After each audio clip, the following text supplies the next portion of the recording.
A murder shrouded in frost and secrecy. Will you spot the killer before the fog clears? Welcome to Echo Files. I am your host, Walter Finch. Tell me where you're watching from. I can't wait to read your comments. Now, let's begin. The mist rolled in thick from the meadows, wrapping St. Aldith's in a pale, muffled stillness that made even the crunch of gravel sound far away. The villagers moved about their business with collars turned up and voices lowered, as though the fog itself demanded a certain hush. At the edge of the village green, where frost lay stubbornly along the hedgerows, stood the old Whitcomb estate, its once grand gardens now in the slow decline of an unloved winter. The glasshouse at the far end was a faint silhouette in the haze, its roof glistening with frozen dew, panes rattling faintly in the wind. On that particular Tuesday morning, Mrs. Mildred Harcourt had risen earlier than usual, driven by a restless night and an odd craving for the last of her preserved quince. She bundled herself against the cold and set off to fetch it from her cousin's larder at the estate. Mildred was not a nervous woman, but she moved more quickly than usual through the orchard path, unsettled by the strange quiet. It was only when she reached the gate to the glasshouse that she noticed something was wrong. The door was ajar, swinging slightly on its hinges. Pushing it open, a rush of air, warmer than the frost outside, met her face. The scent of damp earth and something metallic, sharp, almost bitter, made her draw back. Through the drifting mist of her own breath, she saw it. A figure slumped among the rows of wintering camellias, head bowed unnaturally, one gloved hand sprawled against the dark soil. For a moment, she thought the man, for it was unmistakably a man, might be sleeping. But the stillness was too complete, the skin too ashen beneath the glassy light. By the time she stumbled back to the village and into the grocer's, face pale and eyes wide, word had already begun its inevitable spread. Mr. Peveril, polishing the counter with a cloth that had seen better days, leaned in eagerly as she whispered what she'd seen. Within an hour, the fog was not the only thing thick in St. Aldith's. Speculation swirled as fast as breath in the cold air. In her small, neatly kept cottage overlooking the churchyard, Miss Jane Marple poured herself a modest cup of tea, listening to her maid recount the latest gossip. She made no comment beyond a mild, "How very curious," her knitting needles clicking in steady rhythm. But her eyes, sharp, clear, and entirely unclouded by the winter fog, lingered thoughtfully on the steam curling from her cup. Something, she suspected, was not quite as simple as it would be made to seem. Word of Mrs. Harcourt's discovery reached the parish before the church clock had struck 10, and by 11, the rectory path showed the telltale pocks of many anxious feet. The vicar's wife, who had a kind heart and an imperfect sense of discretion, sent her maid with a dish of broth to Mildred Harcourt's cottage to strengthen her nerves, which allowed Miss Marple a pretext to appear with a little basket of crocheting wool that needed comparing. She found Mildred seated by the range with both hands wrapped about a cup that had long gone cold. Her face, ordinarily pink and composed, had a strained look that had no place in that tidy kitchen. Miss Marple listened without interruption as the story came out once more, the repetition smoothing the rougher edges until only what mattered remained. Mildred had taken the orchard path at 8:45, perhaps a few minutes earlier. "The frost on the grass," she said, "had a crust to it then. Later, on her way back, it was softened in places." She had not seen anyone in the grounds of the Whitcomb estate, though she fancied she heard a distant clink at one point, like a small pane rattling, which Miss Marple knew every glasshouse in England could provide on a windy morning. The door to the glasshouse had been unlatched, not wide, just a finger's breadth, enough to move at the lightest touch. Inside, it had been damp warm, the air heavy as if still recovering from the night. The man, whose name she did not know, had been in the central aisle, his head forward and to the side in a way that made Mildred's voice falter when she described it. She had not looked closely at his face. She was not, as she put it, of the morbid kind. But she had seen the dark stain soaking the soil beneath one shoulder and a fine trail of it across the slats of a potting bench. "You didn't step closer? Didn't put out a hand?" Miss Marple asked gently. "I thought at first he might rouse," Mildred whispered. "But then I saw his gloved hand upon the earth. It looked so set." "One cannot mistake that, Miss Marple. Not if one has ever had to lay out a body. I turned and ran." Miss Marple nodded. She patted Mildred's wrist and asked if the door had seemed stiff, if the latch had caught. Mildred frowned, searching her memory, and said that it had moved easily. Someone must have oiled it, for it made none of the customary scrape.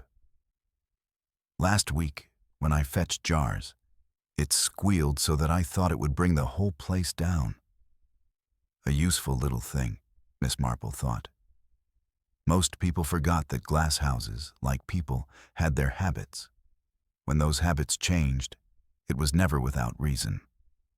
She asked no more questions, only arranged, before she left, to carry the empty broth dish back to the rectory, where she knew the vicar's wife would be eager for a few whispered words.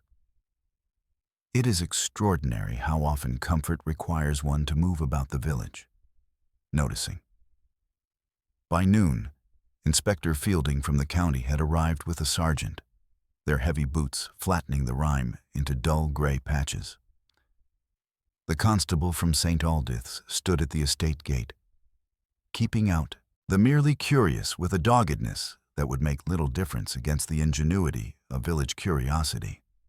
Miss Marple, who had no wish to be in anyone's way, took the side path that ran along the hedgerow and paused as if to inspect the blackened tips of the yew. Through a veil of fog, she could see the glasshouse, a long gabled spine of iron and glass, its panes beaded within by condensation. A thin thread of smoke showed where the small paraffin heater had been vented. It was not burning now, but soot smudged the vent's cap fresh and dull. Mrs. Beatrice Whitcomb, owner of the estate, stood nearby in a stout cloak, her mouth pinched with indignation and something that might, in a more generous mood, be called distress. She was a tall woman who had not permitted the loss of her husband some years prior to loosen her grip on either garden or household. She greeted Miss Marple with a stiffness that softened when she saw the sympathetic lines about the older woman's eyes. "Abominable," Mrs. Whitcomb pronounced. "To have such business upon one's property. The police are quite thorough, I must say, though I am not accustomed to having my potting benches examined like vulgar sideboards." "I always think," said Miss Marple mildly, "that thoroughness is a kind of compliment to one's housekeeping." "Well, the sooner they compliment and go, the better." The fellow was not known to me. He came 2 days ago with a letter from a firm in Ledbury about cataloging some of the rarer cuttings. I saw him but briefly. A Mr. Felix Harper. At least, that is the name in the letter. Tall, rather neat. London sort. "How very enterprising," Miss Marple murmured, and she wondered whether Mr. Harper had truly come about camellias. In her experience, men who arrived with letters often had more than one purpose. The doctor, Dr. Pendry, a quiet figure with the look of a man who preferred facts to fuss, emerged from the glass house with Inspector Fielding. They spoke in low voices that carried oddly in the damp air. There had been a blow, the inspector's voice said, the kind that might be delivered with a heavy plant stake or a wrench. The time, somewhere in the early hours, perhaps before dawn. The heater had been lit then, raising the temperature enough to keep tender things from frosting. There were footprints, but in a glass house, footprints were a traitorous lot. The earth took and took, blurring the record. The victim's purse was in his pocket, his watch present and running. A man, then, who had not been robbed. Inspector Fielding saw Miss Marple and inclined his head without enthusiasm. He was not one of those who, having worked with her before, cultivated her observations like rare bulbs.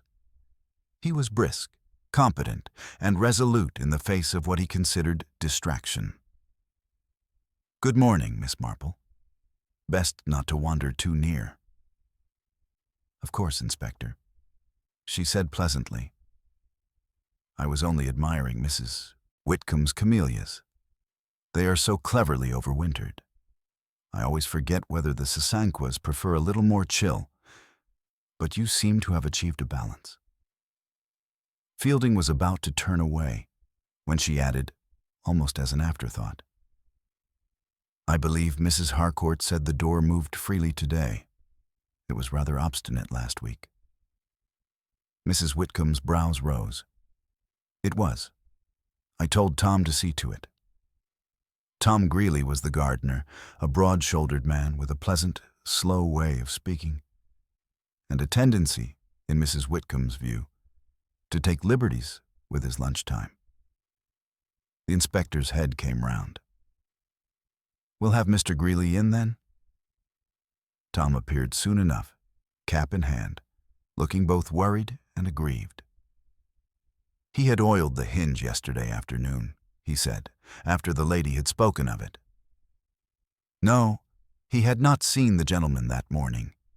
He had been at the lower grounds, clearing a leaf-choked culvert. Yes, he had lit the heater before dusk, and looked in again at 9. It had burned clean then. He had shut the door himself, tight. "Quarrel with the deceased?" Fielding asked, as if ticking items from a list. Tom's eyes flashed once. "I don't quarrel in my glass house." Mrs. Whitcomb made a small noise, half approval, half warning. Tom's jaw set. He had worked there 12 years and would not have a stranger's blood stain his beds by so much as carelessness.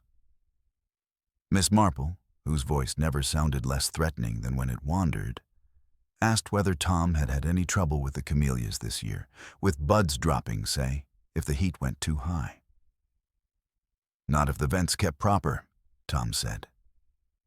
He glanced toward the little metal cap that crowned the flue. "I wedge it just so with a bit of pot shard, otherwise the draft sulks." "And did you yesterday?" Miss Marple asked. Tom frowned. "I did." "Perhaps you use the same bit each time," she suggested. He nodded slowly. "Only it wasn't there this morning," he added, after a moment's thought. "I saw the wedge was different last night when I went back. Someone's moved it, I thought. I said it right." Inspector Fielding looked satisfied in the way of a man who has been handed a path to tread. "So, you were in the glass house after 9. "A look-in," Tom said. He had not gone down the aisle. He had checked the gauge, felt the air, and seen the vents wedge miss it. He had put it to rights and gone home to his cottage on the lane. It was, Miss Marple thought, an innocent enough thing to do, and yet a telling one. Men who set things just so generally noticed when others did not. She remembered Mildred's comment about the oiled hinge and wondered what else had been made smooth in the night. By mid-afternoon, the inspector had acquired a handful of people who, in the nature of such cases, assembled themselves into a little theater of motive. There was Mr. Aubrey Vale, an estate agent with sleek hair and a breathing manner that suggested he was always about to say something significant. He had been in negotiation, it seemed, to parcel off a strip of the Whitcomb orchard to a developer for new cottages. Mrs. Whitcomb, who was not immune to calculations, had at first been amenable, but recently a tangle of rights of way and parish covenants had complicated matters. A London clerk, especially one connected to a solicitor's firm, might have opinions about such tangles that displeased either side. There was also Miss Elspeth Barton, a plain, earnest young woman who taught at the village school and had an unconvincing reason for being near the estate path at dawn. "I walk early to clear my head," she said, which was the kind of sentiment St. Aldiths listened to politely without entirely believing. The sergeant had noted mud on her shoes, not of the sort one acquired on the main lane. Miss Barton flushed and said nothing to improve her position. She had, Miss Marple recalled, a brother once in some difficulty over a small inheritance, which might or might not have been relevant, but was the sort of thing that clung to a family like bramble. And then there was Mr. Peveril from the grocer's, who had sold paraffin on tick to more than one household and took a proprietorial interest in any heater within 6 miles. He reported loudly at the pub that the Glasshouse's heater had been drawing more fuel than usual the past week. "Means someone's been keeping it burning longer," he declared, with the exactness of a man who knew how far a gallon went. Costs tell the truth if people don't. Inspector Fielding, collecting these threads, spoke of Tom Greeley with a certain satisfaction. Tom's footprints were everywhere, one would expect them, of course. The difficulty was proving which were ordinary and which were not. There had been a quarrel. Mrs. Whitcomb admitted, with reluctance, that Tom had objected to the orchard sale more strongly than was wise for a servant. And there was the matter of the misset vent wedge, which could be read 2 ways. As a careful man correcting an error, or a nervous man adjusting a scene. Miss Marple, who disliked scenes that arranged themselves too readily, went home at last and sat in her sitting room with her knitting in her lap, the needles quiet. She thought of the warmed air that had puckered the condensation on the panes and of a man who had arrived with a polite letter and a purpose. A Glasshouse is a predictable world. It rewards routine and punishes haste. People, on the other hand, rewarded flattery and punished affronts, and forgot themselves in curious little ways when you put them under glass. At 4 o'clock, there was a knock on her door. It was the vicar's wife, fluttering and apologetic, clutching a sheet of paper. "Miss Marple, I told them you are so very good at these things, you will forgive me. But the inspector is asking who saw Mr. Harper yesterday evening. And I remembered that, Mrs. Penrith, do you know, the charwoman who goes up to the big house, said at luncheon that she had taken a tray to the small sitting room at 8:30 and heard voices. She thought it was Mrs. Whitcomb and Mr. Harper. Only she said something that puzzled me, and I thought it might be nothing or something. She said she heard someone say glass and fog and 9, and then a most peculiar little laugh. Not Mrs. Whitcomb's laugh at all. A peculiar laugh, Miss Marple repeated. She had known laughter over many years, in all its uses. Teasing, cruel, frightened, triumphant. How peculiar? Oh, like a hiccup behind the hand. Smothered. Mrs. Penrith said it made her think of a girl at school who pretended not to be laughing when the mistress looked up. Miss Marple's eyes softened. It is a very small thing, the way laughter sits upon a person, and very hard to disguise. Thank you, my dear. That is most helpful. She inquired whether Mrs. Penrith had noticed anything else. An ash upon the carpet, perhaps, or a scent. Only that the latch to the Glasshouse door was quite blackened last week, the vicar's wife said, proud to be able to contribute. And this morning, Mrs. Penrith said, it was bright as a spoon. When the vicar's wife had gone, Miss Marple rose and fetched a small jar from her pantry. Quince, as it happened, the last of her own. She opened it and stood for a moment, sampling the faint fragrance that clung to the mouth of the jar. If one were to touch a latch with a cloth lately used for preserving, would a person keen of nose catch the ghost of it? Perhaps not in winter air. And yet Mildred had gone to the estate under the pretext of Quince. It was the kind of coincidence Miss Marple distrusted. At dusk, Inspector Fielding, looking tired and a little cross, came to see her. "You've ears everywhere in this village," he admitted without charm. "Tell me what they've heard." She told him only what anyone might. That Mr. Vale had been seen leaving the estate lane at 8:30.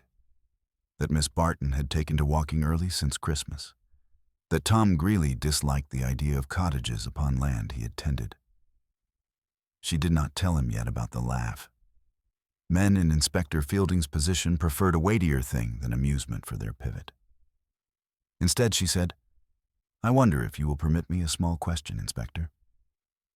Was there any paper in Mr. Harper's pockets? A note, perhaps?" Fielding's mouth twisted. "A half sheet, torn from something. It says, Glasshouse. 9. Fog helps. B. That's all." He paused, waiting to see if the initial would cause a ripple. B could be half the village. "Indeed," Miss Marple said. "It is most inconvenient, the alphabetical abundance of Beatrices, Bartons, and Barons. There is also a Mr. Bernard Fletcher who repairs gates, I think." His laugh, however, is not at all easily smothered. Fielding stared. "How in blazes would you know that?" "One hears these things," Miss Marple said mildly. "You might ask Mrs. Penrith." He stood, irresolute, and then, because he was not a foolish man, only a busy one, he nodded. "We've a long evening ahead. Greeley is my best bet for now, and he won't run. But this B, if it's Mrs. Whitcomb, I should be very surprised," Miss Marple said. "Not because of morality, though she has that in abundance, but because Mrs. Whitcomb would not endure the damp of a glass house at 9 o'clock without a shawl, and the shawl would have left a thread. There was no thread, I imagine. Fielding looked as if he could see the thread miss its cue, be absent from the tableau, and suffer the lecture of an exacting stage manager. He gave a short, reluctant laugh. "We found no thread," he said. "We did find a smear on the latch. Not blood. Something else. The sergeant says grease, I say polish." "Both are honest men," Miss Marple said serenely. "It is sometimes one and sometimes the other. I have always thought that the truth sits between a man who sells paraffin and a woman who keeps a good pantry." When he had gone, Miss Marple returned to her armchair and let the fog press quietly at the windows. In her mind, the glass house arranged itself again. The neat rows of camellias, the little paraffin heater with its vent wedge changed from the familiar pot shard to something else, and then changed back. The bright, clean latch, the door moving smoothly, an invitation. The man who had died had been asked to meet at 9 by someone who understood that fog muffled more than sound. It muffled guilt. A smothered laugh in the sitting room suggested someone for whom deceit had a touch of glee. Youthful, perhaps, or merely vain. And somewhere, like a plant label stuck into the wrong pot, a small thing had been placed where it did not belong. Miss Marple folded her hands, thought of girls who hid their laughter and men who disliked cottages, of agents who said significant nothings and proprietors of paraffin who measured the world by the gallon. She thought, too, of Quince, the flimsiest of pretexts, and yet the kind of domesticity the guilty borrowed like a shawl to make themselves respectable. It was all very curious indeed. And in the morning, when the fog lifted a little, she would go and look very quietly at the camellias. not at the flowers themselves so much as at the labels and the soil in the pots and the way the damp had settled upon the leaves. Plants, like people, told the truth when handled gently. And somewhere a plant or a person would have been handled by the wrong hands in the wrong way and would show it. By the next morning, the fog had loosened its grip on St. Aldith's, though the air was still heavy with the damp, and the sun, pale and watery, cast no warmth over the frost-stiffened ground. From her kitchen window, Miss Marple could see the steeple of St. Aldith's church, cutting a clear, sharp line against the thinning mist. And she thought that it was a day for seeing things one had missed the day before. She put on her stout shoes, a soft scarf, and the hat that shaded her eyes without obscuring her view. The Whitcomb estate this morning had the air of a place holding its breath. The constable at the gate, looking half frozen, greeted her politely enough. There was no question of her being admitted to the Glasshouse itself. Inspector Fielding had given strict instructions. But Miss Marple, in her slow, unassuming way, found that it was quite possible to see a great deal without setting foot inside. She wandered along the side path by the high hedge, stopping now and again to glance through the glass. The camellias were arranged in disciplined ranks, their dark, glossy leaves gleaming faintly. The heater sat squat and unremarkable, though she could almost feel the faint heat through the glass. The condensation had formed small rivulets running down the inside of the panes, and here and there she noticed smears, marks of a hand or sleeve wiping at the glass. Mrs. Penrith, the charwoman, came out of the side door of the house just then, carrying a bundle of rags. Miss Marple hailed her with a friendly word and a question about her rheumatism, and in a few moments the conversation had settled naturally upon the events of the previous evening. Mrs. Penrith was more than willing to talk. She had, after all, been the one to hear the peculiar laugh. "I was sure it weren't Mrs. Whitcomb," Mrs. Penrith said firmly, "because hers is a sort of deep laugh from the chest like." This was quick and caught, like a hiccup or a schoolgirl hiding it behind her hand, and I could tell it came from someone sat nearer the window, not where Mrs. Whitcomb was. She was in her usual chair, the one with the cushion that sinks. "And you're certain it was Mr. Harper with her?" Miss Marple asked. "Oh, yes, I'd brought the tray. Tea for two, a plate of sandwiches, cucumber and potted meat, and a plate of those fancy biscuits Mrs. Whitcomb's keeps for company. I saw him sitting there, neat as you please, dark suit, gloves on the table. But when I came back for the tray, the gloves were gone." Miss Marple made a small mental note.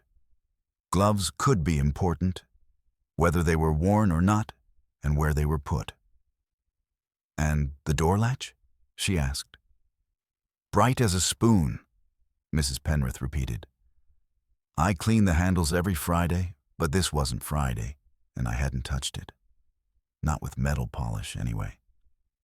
This was as though it had been rubbed with a rag till it shone."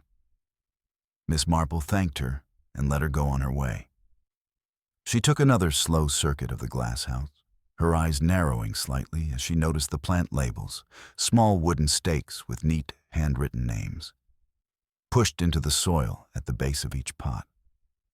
Most of them were aligned with a certain tidy uniformity, the writing facing the aisle. But near the far end, in the third row from the left, one label had been pushed in at an angle, the writing turned away. It was a small thing, but small things were her business. The sound of boots on gravel brought her attention to Inspector Fielding, who was striding toward the Glasshouse with Tom Greeley in tow. Tom's face was set, his eyes a little bloodshot, as though he had slept poorly.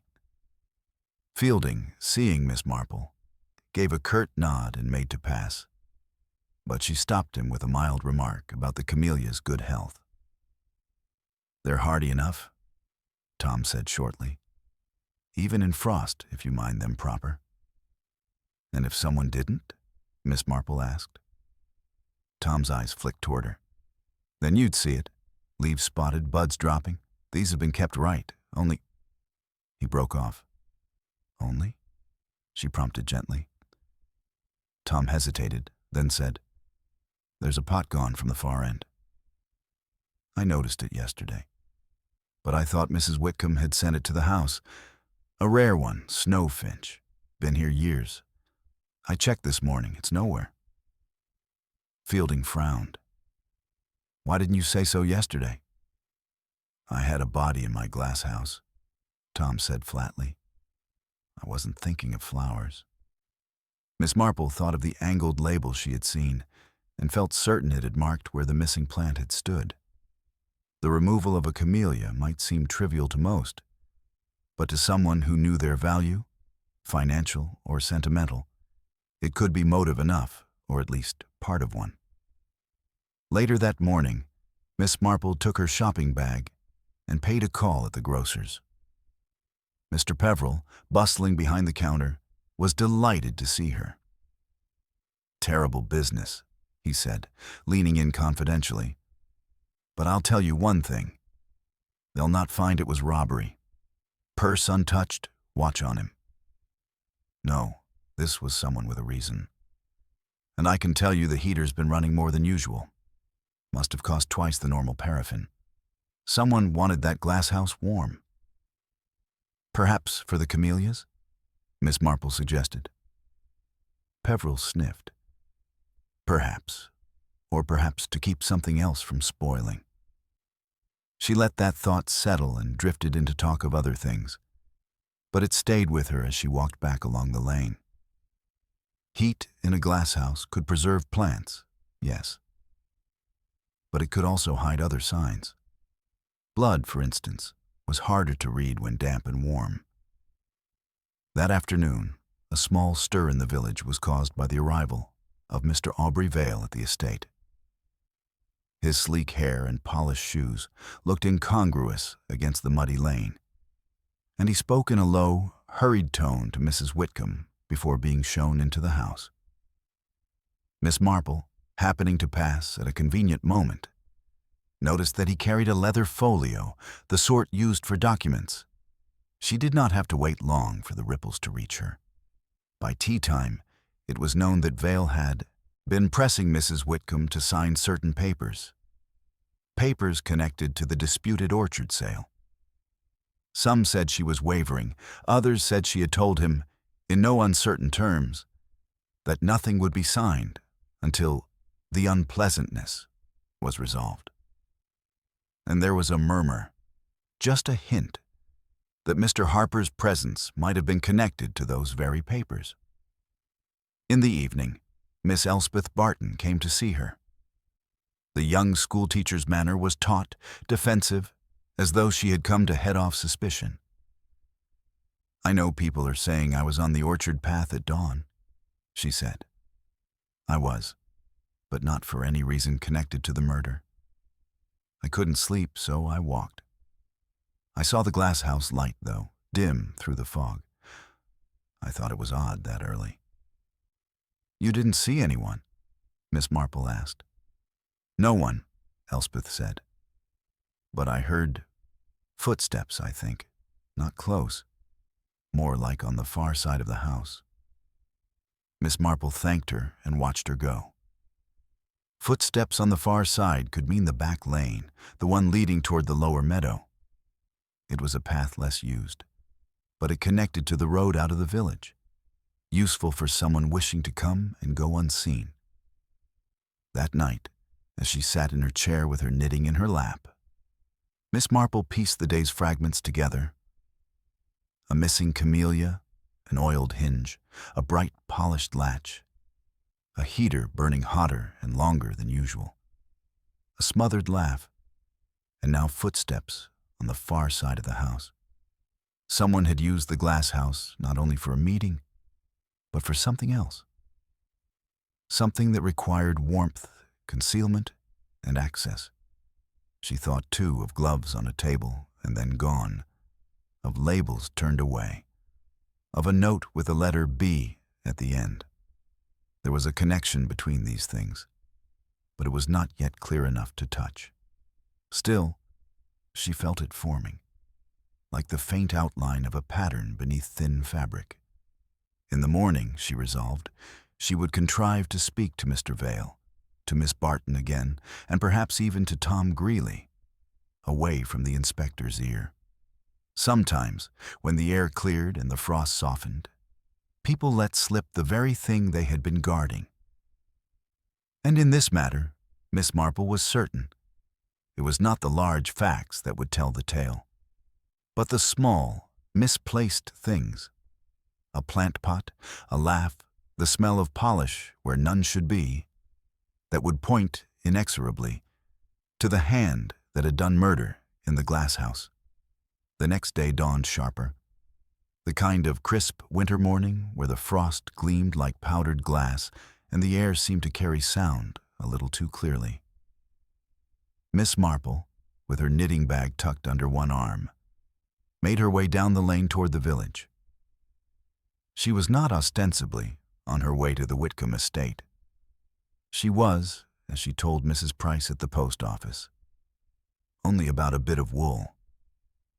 But her route was not chosen without care, and it so happened that it brought her past the low wall bordering the estate orchard just as Tom Greeley emerged from the tool shed with a coil of hose over his shoulder.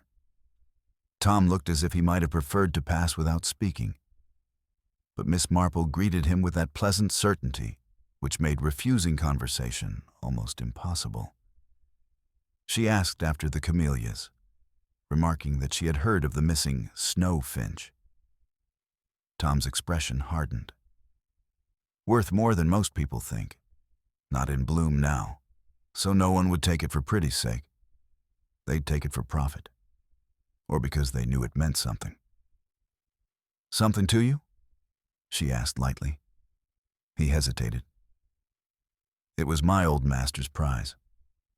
Mr. Whitcomb, rest his soul, brought it from Cornwall himself. Never sold a cutting no matter the offer. Said some things aren't for trade. And if someone took it?" His jaw tightened. "I'd call that spite. Spite or message." She left him with that thought and continued toward the green, where Mr. Aubrey Vale was standing outside the grocer's, speaking with two of the local worthies. His leather folio was in his hand again, and his manner was the polished blend of charm and calculation that had once, Miss Marple suspected, done very well in drawing rooms. She approached at the moment he was making his farewells, and with a few well-placed remarks about the cold weather, managed to draw him into the safer conversational harbor of business matters. He spoke vaguely about the orchard, about the complications that had arisen, and about how these things can be smoothed away with the right papers. She inquired, almost idly, if Mr. Harper had been engaged to smooth things. A flicker passed over his face, quickly concealed. "Not exactly. More of an intermediary. I never dealt with him directly before Monday." "And you saw him then?" "For perhaps 5 minutes. He was in the small sitting room with Mrs. Whitcomb when I arrived. We exchanged a few words, polite, meaningless, and I went on my way. Business called me to Ledbury." "And you returned?" "Yesterday morning," he said smoothly. "You'll forgive me if I say I prefer my visits to the Whitcomb estate without unpleasant interruptions." It was the kind of answer that said very little, and Miss Marple let it go. She had no wish to spook him into caution. Her next stop was the schoolhouse, where Miss Elspeth Barton was tidying away a stack of exercise books. The younger woman's nervousness was more marked today. She was clearly aware of the inspector's interest. "I told you all I knew," Elspeth said at once. "I saw the light, heard the footsteps, but I can't say who it was." "No, of course not," Miss Marple agreed gently. "But you might be able to tell me. Was there anything about the light that seemed unusual?" Brighter, perhaps, or more on one side. Elspeth frowned, thinking. It was low, somehow. Not as if the whole heater was going, but like one lamp set near the back. It looked odd, though I can't say why. Miss Marple thanked her and left, filing that detail away. A lamp set at the back, rather than the center, might illuminate one row brightly while leaving another in shadow, useful for someone seeking or placing something discreetly. That afternoon, the inspector called at Miss Marple's cottage. He looked weary, his temper blunted by the slow crawl of the investigation. "We've traced Harper's background," he said without preamble. "Solicitor's clerk in London, respectable enough on the surface. But he's been in trouble over gambling debts. Likely came here looking for a way to make himself useful. Profitable, more like, to one side or the other in that orchard dispute. I've got Vale's name in his notebook, and Mrs. Whitcomb's, and one or two others. No Tom Greeley, though." "No?" Miss Marple said softly. "Curious. And what of the missing camellia?" "Camellia?" Fielding frowned. "No one mentioned." "Tom did," she said, as mildly as if discussing seed catalogs. "A snowfinch variety, gone from the far end of the Glasshouse." Fielding muttered something under his breath. "Could have been Harper who took it. Might be worth something, though I doubt it's the reason he's dead." "Perhaps not the reason," Miss Marple agreed. "But perhaps part of it. One does sometimes kill for a trifle, if the trifle is the key to something larger." The inspector gave her a look that suggested he half suspected she knew more than she was saying, but he let it pass. When he had gone, Miss Marple considered the matter of the camellia again. A missing plant was like a missing page from a book. It could mean someone wanted the contents, or that they wished no one else to read them. In the world of rare plants, a mislabeled or substituted specimen could cause quite a stir, especially if that specimen had a hidden value beyond the botanical. The next morning, she returned to the estate on the pretext of delivering some crocheted mittens to Mrs. Whitcomb. After tea in the drawing room, she asked in her gentle way if she might take a short walk in the gardens. Mrs. Whitcomb, still stiff with the strain of recent days, assented. Miss Marple wandered toward the Glasshouse, her eyes alert. She stopped at the far end, where the angled label had caught her attention before. It was still there, the soil slightly more compacted than the pots beside it, as if something heavy had stood there recently. Nearby, a smear of dark on the inside of the glass caught the light. It might have been earth or something else.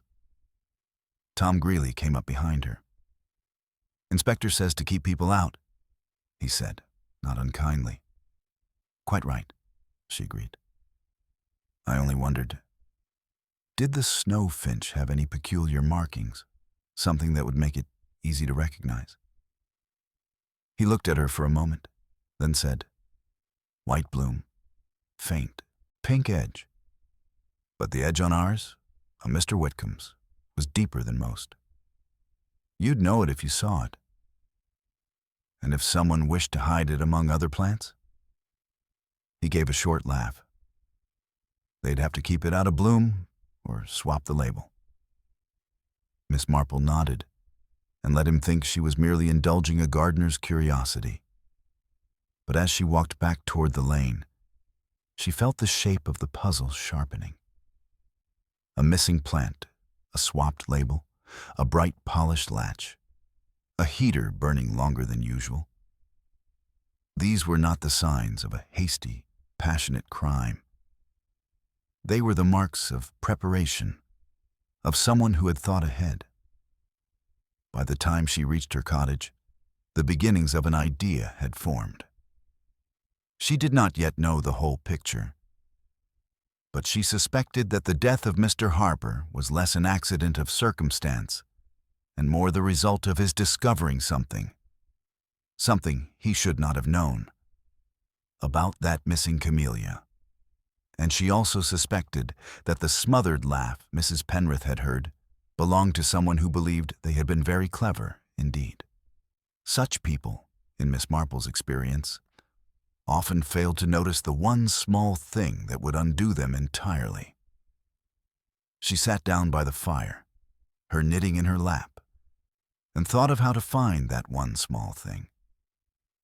It might be a thread caught in a hinge, a smudge of soil where none should be, or a bud with a deeper pink edge hidden among the rose. Somewhere it was waiting to be seen, and when she saw it, the rest would follow. The frost that morning lay thick as sugar over the hedgerows, and the sky was a pale, untroubled blue. The village looked as if it had been dipped in glass overnight, every branch and rooftop sparkling faintly in the cold sun. It was a morning, Miss Marple thought, when one might almost forget there had been a murder, if one were inclined to forget such things. She was not. The Whitcomb estate had taken on a curious rhythm in the days since the discovery. The constable still stood at the gate, though with less of the rigid alertness of the first morning. Servants came and went with their baskets and pails, keeping their eyes averted when strangers passed. And within the Glasshouse, Inspector Fielding's men had done what police always did: taken photographs, measured distances, and gathered a number of small items into labeled envelopes, the meaning of which might or might not be clear to them. Miss Marple arrived under the respectable pretext of bringing a jar of quince jelly to Mrs. Whitcomb. She was shown into the drawing-room, where the lady of the house sat at her escritoire, the light glancing off the silver in her hair. She accepted the jelly with a strained smile and said that it was good of Miss Marple to think of her in such a trying week. Over tea, Miss Marple inquired gently whether Mrs. Whitcomb had decided what to do about the orchard matter. "I have decided nothing," Mrs. Whitcomb said with some emphasis. "Vale presses me, of course. He is not a man to lose a commission easily. But I cannot in good conscience sell land that has been in the family for generations." "And Mr. Harper?" A pause. He suggested, no doubt thinking it a compromise, that certain documents could be drawn to my advantage. But I disliked his manner. Too knowing. I told him I should consider it. That was the last conversation I had with him. Miss Marple murmured her understanding, all the while wondering if that was indeed the last. The smothered laugh Mrs. Penrith had heard might belong to someone else entirely, but it had been in the same room, within the same half-hour. When she left the drawing-room, Miss Marple did not immediately take the lane home. Instead, she strolled toward the side garden, her eyes following the line of the house to where the Glasshouse stood in its neat rectangle of gravel. The air inside was visible from where she stood, slightly misted, beads of water forming and running in slender rivulets down the panes. She watched Tom Greeley inside, moving between the rows with the deliberate pace of a man checking each plant for signs of trouble. He came out presently, wiping his hands on a cloth. "Morning, Miss Marple. Cold one, eh?" She agreed, then asked if the inspector's men had been much in his way. "They've done their bit," Tom said shortly. "Taken their notes, left things where they shouldn't. I'll have to set it all to rights again." "Do you mean the plants?" "And the labels," he said with a hint of irritation. "You don't just pull a label and put it back anywhere. It confuses the records. I've found 3 wrong already." Miss Marple's eyes sharpened a little. 3? "Aye, all in the back row, near where the snowfinch was. Could be clumsy handling, but—" He shrugged, unwilling to finish the thought. "Or deliberate," she supplied. He gave her a look that said he would rather not speculate. "I know my plants. If someone wanted to hide one in plain sight, they could put its label on something else. But the plant itself, if you knew what you were looking for—" you'd find it." She thanked him, then wandered back to the lane, turning over the possibilities in her mind. A mislabeled plant could be shipped away without raising suspicion. It would only be missed when the flowers came out, perhaps months later. And if that plant had been part of a bargain or a piece of leverage, then its disappearance could be motive enough for silencing a man like Harper, who might know too much. The rest of the morning brought another small but telling piece of the puzzle. At the post office, Miss Marple overheard Mrs. Price telling a neighbor that she'd seen Mr. Vale walking toward the Ledbury Road on the night of the murder. And in that thick fog, mind you. Must have been near 9, for I'd just closed the till. 9. The same time in Harper's note. The same time the smothered laugh had been heard. The same time a lamp burned low in the glasshouse. Miss Marple went home and took out her little notebook. She wrote in her neat, looping hand, "Vale on Ledbury Road, 9 p.m. Harper note, Glasshouse, 9. Fog helps. B. Laugh, not Mrs. W's. Lamp low, back row. Missing snowfinch from back row. Labels swapped. Latch polished." It was beginning to line up. Someone had arranged to meet Harper in the Glasshouse at 9, under cover of fog. The meeting was not to exchange words only. There had been some handling of plants, perhaps the moving of the missing camellia.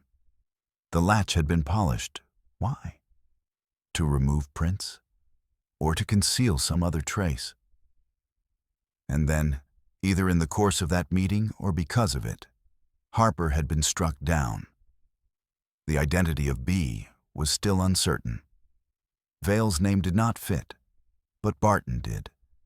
And so did Beatrice Whitcomb. And there was also Bernard Fletcher, the gate repairer, though Miss Marple thought him unlikely for subtler reasons. That afternoon, the inspector called again, more out of a desire to confirm his own theories than to seek advice. He was leaning hard toward Tom Greeley. He had the run of the Glasshouse, disliked Harper meddling with it, and was there late enough to adjust that vent, Fielding said. And if Harper caught him stealing the plant. "But you have no evidence of his stealing it," Miss Marple pointed out mildly. Fielding frowned. "Not yet, but I'll find it." Miss Marple considered telling him about the labels, but decided against it for the moment. A plant could be hidden by anyone with access, and narrowing the suspect list too soon might shut off a useful avenue.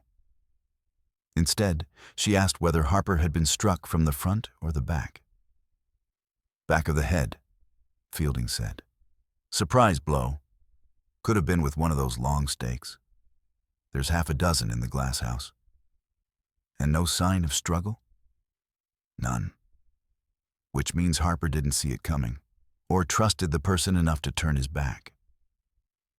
That, Miss Marple thought, was perhaps the most telling point of all. Men like Harper, cautious by nature and habit, did not turn their backs in the dark unless they felt secure. Which meant the killer was someone whose presence in the Glasshouse at night would not have seemed strange to him. The next morning, she paid a call on the vicar's wife, bringing with her some mending for the church bazaar.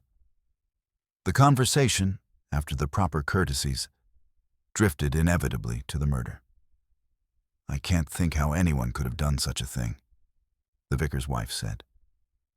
"And yet, I keep remembering what Mrs. Penrith told me about that laugh. She said it sounded almost pleased with itself, as if something had gone right." Miss Marple smiled faintly. "Yes. And the trouble with feeling pleased is that one often forgets to think what impression it makes on others." That afternoon, when the frost began to melt and the first small drips fell from the eaves, Miss Marple decided it was time to look more closely at the camellias. She took the long way round to the estate, slipping in by the orchard gate where the constable, busy with a delivery boy, did not see her. Inside the glass house, the air was warm and damp, heavy with the scent of earth. She moved along the back row, noting the labels. Most were aligned properly now. Tom had been at work. But one pot near the end bore a label in a hand just slightly different from the rest. She bent to examine it. The stake was newer, the ink less faded. And beneath the broad green leaves, half hidden in shadow, she saw the tight bud of a camellia, white with the faintest blush of pink along its edge. She straightened, her expression mild. But inside her mind, the pieces began to settle into place. The snowfinch had never left the glass house at all. It had been hidden here, its label swapped, waiting to be moved later when the fuss had died down. Harper must have seen it, or known enough to guess, and someone had made certain he would not speak of it. Now the question was not whether she could prove who had done it. She could, but whether she could arrange for them to betray themselves, neatly and conclusively, before they had a chance to realize she had found the flower. The day after her discovery, Miss Marple moved with the air of a woman who had nothing more urgent on her mind than the completion of a pair of mittens for the vicar's niece. To those who knew her, the steady rhythm of her knitting needles was as unremarkable as the ticking of the long case clock in her parlor. To those who did not, it was the perfect disguise for a mind quietly arranging facts into their proper order. She had no intention of telling Inspector Fielding about the snowfinch. Not yet. The plant's concealment was the one certain fact that the guilty party did not yet know she had uncovered. And in her long experience, a secret in the right hands was often the best tool for coaxing truth from the wrong ones. That morning, she visited the post office again. The small cluster of customers was discussing the murder, as they had every day since it happened. Mrs. Price remarked that she had seen Miss Barton in the company of Mr. Vale the afternoon before. The remark was met with a murmur of interest, for Miss Barton was not in the habit of seeking out such company. When Miss Marple inquired, mildly, whether this was unusual, Mrs. Price replied that they had been talking quite earnestly in the lane near the schoolhouse. Vale had been holding what looked like a folded paper, and Miss Barton seemed nervous. From there, it was a simple enough matter for Miss Marple to take a walk past the schoolhouse on her way back. Miss Barton was outside, gathering some fallen branches from the path. At first, she seemed inclined to hurry away, but Miss Marple's gentle manner and innocuous questions about the weather soon drew her into conversation. "You've had a difficult few days," Miss Marple said softly. "It must be very trying to have your morning walks discussed by the whole village." Miss Barton flushed. "I've nothing to hide. Yes, I was walking past the estate that morning, and yes, I saw the light in the glass house. But I didn't kill Mr. Harper." Miss Marple nodded sympathetically. "Of course. But you must admit, my dear, that your meeting with Mr. Vale will cause talk." At this, Miss Barton's eyes widened. "He came to me, not the other way around. He said I'd better keep quiet about seeing anyone near the back lane that morning, and that if I didn't, it could cause trouble for someone I care about."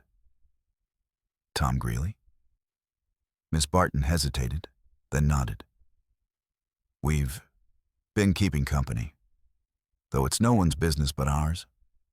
And Tom was near the estate that morning, early, but only because Mrs. Whitcomb sent for him about a burst pipe in the potting shed. He told me to say nothing, because he didn't want to be dragged into it."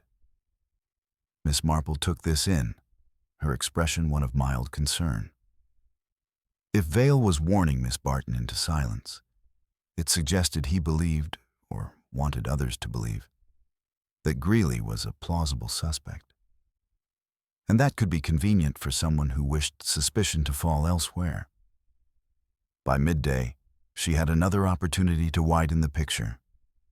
Bernard Fletcher, the gate repairer, came to the vicarage to look at a hinge, and Miss Marple, happening to be there, struck up a casual chat about his work. When she asked whether he had been near the Whitcomb estate lately, he mentioned that he had fixed the orchard gate 2 days before the murder. Fog was rolling in, even then, he said.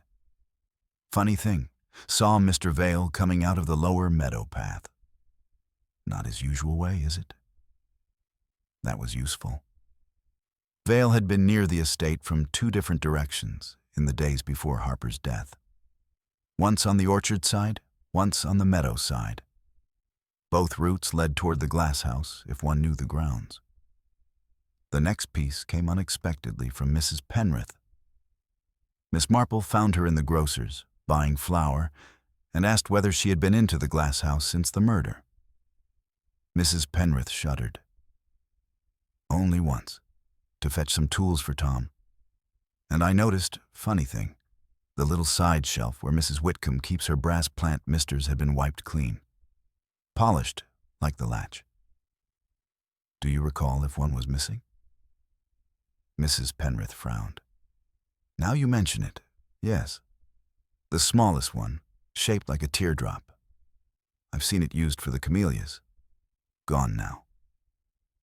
Miss Marple walked home with that new detail spinning gently in her mind. A small brass mister. Heavy enough, perhaps, to be used as a weapon in a sudden quarrel. Polished metal that could show fingerprints. Missing from its place. That was no small thing. The following morning, she sent a polite note to Mrs. Whitcomb, inviting her, Mr. Vale, Miss Barton, and Tom Greeley to tea at her cottage. She couched it in the most innocent of terms. A chance to settle nerves in friendly company. But her choice of guests was deliberate. She placed the invitations so that each would know the others were coming. When the afternoon arrived, Miss Marple had laid her small parlor table with her best china, a plate of seed cake, and the quince jelly served with bread and butter. The guests arrived in a staggered trickle, each visibly uncertain of the other's presence. Mrs. Whitcomb sat very upright in her chair. Vale smiled with too much ease. Miss Barton kept her hands clasped in her lap, and Tom Greeley looked as though he'd rather be anywhere else. They spoke, at first, of the weather and the village. Miss Marple poured tea, offered cake, and let the conversation wander. Then, in the same tone she might have used to discuss roses, she said, I've been admiring the camellias in your glasshouse, Mrs. Whitcomb, especially the rare white variety with a faint pink edge. Tom's eyes flickered toward her, then away. Vale's smile faltered for a fraction of a second. Miss Barton glanced at Tom. Mrs. Whitcomb merely inclined her head. It is called the snow finch, I believe, Miss Marple went on, though of course it has not been in its usual place these last few days. I found it quite by accident, tucked into the back row with the wrong label. The silence that followed was thick enough to taste. Miss Marple took a small sip of tea. How interesting, she continued softly. You see, when a plant is moved in such a way, it is usually because someone wishes to keep it from being recognized. And in this case, I cannot help but think that Mr. Harper knew it had been moved. That knowledge, perhaps, was what cost him his life. Vale leaned back, smiling again, but his eyes had gone cold. You're suggesting, Miss Marple, that a plant is worth killing for? I am suggesting, she said mildly, that what the plant represented was worth killing for. Property disputes, valuable specimens, documents. Sometimes all are tied together in unexpected ways. Her gaze moved from face to face. And I believe that the person who killed Mr. Harper is the same person who moved the snow finch. They met him in the Glasshouse at 9, under cover of fog, with the intention of securing the plant or ensuring his silence. The latch was polished to remove prints, and a small brass mister, missing from its place, provided a convenient weapon. A single blow from behind. Quick. Quiet. She set down her cup. The interesting part is this. The plant is still there, which means the killer was interrupted before they could remove it from the estate. And that, of course, narrows the possibilities considerably. Miss Barton swallowed hard. Mrs. Whitcomb looked puzzled, perhaps genuinely. Vale's expression had gone very still, and Tom's jaw was tight. Miss Marple smiled pleasantly and offered more cake. I expect Inspector Fielding will be interested to hear which of you had reason to be in the back row of the Glasshouse that night. I dare say he will also want to know which of you has handled the snowfinch before, and would recognize it without its label. She let the words sit in the warm little room, watching them land.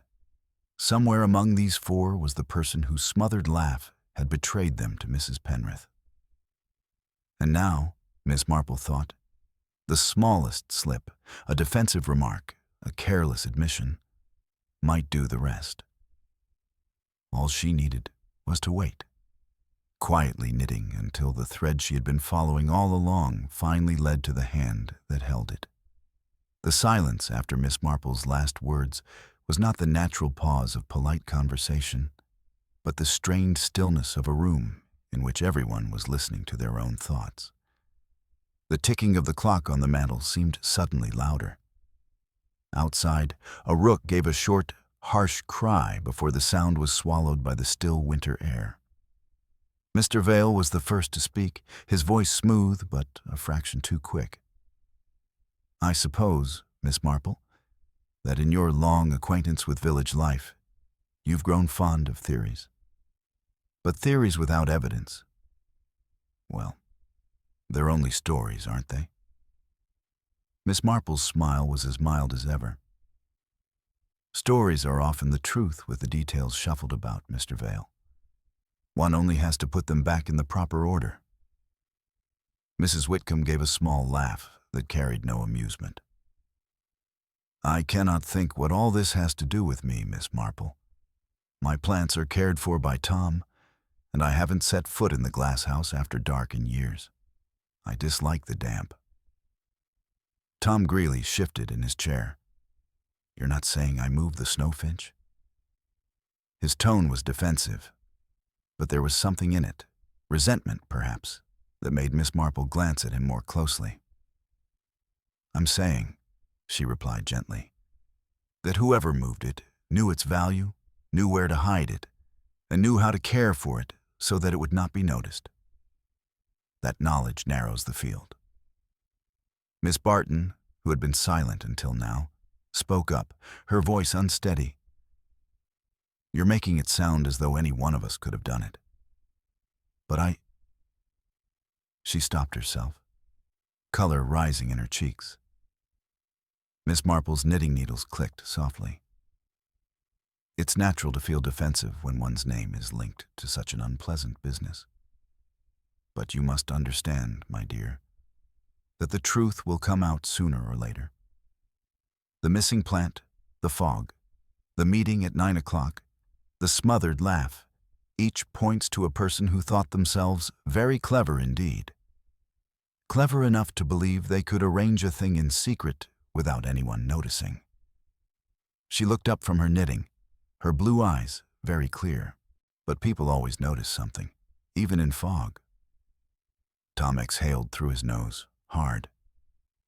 Vale looked away, studying the pattern on the rug. Mrs. Whitcomb adjusted her gloves, and Miss Barton clasped her hands tighter, as though holding something in. The moment passed, and Miss Marple, with impeccable, hostessly instinct, shifted the conversation to the merits of quince jelly. The talk moved on, the tension subsiding enough for polite farewells when tea was over. But she had seen what she wanted to see, each face in turn, when the truth brushed close. After they had gone, Miss Marple sat by the fire and replayed the scene in her mind. Vale's deflection, Mrs. Whitcomb's too quick denial, Tom's defensiveness, Miss Barton's aborted sentence, all were threads in the fabric she was weaving. But only one thread matched the smothered laugh and the bright polished latch. The next day, she walked into the village under the pretext of buying more tea. At the grocer's, she encountered Mr. Peveril, who was, as usual, full of observations. "Funny thing about that night," he said, unprompted.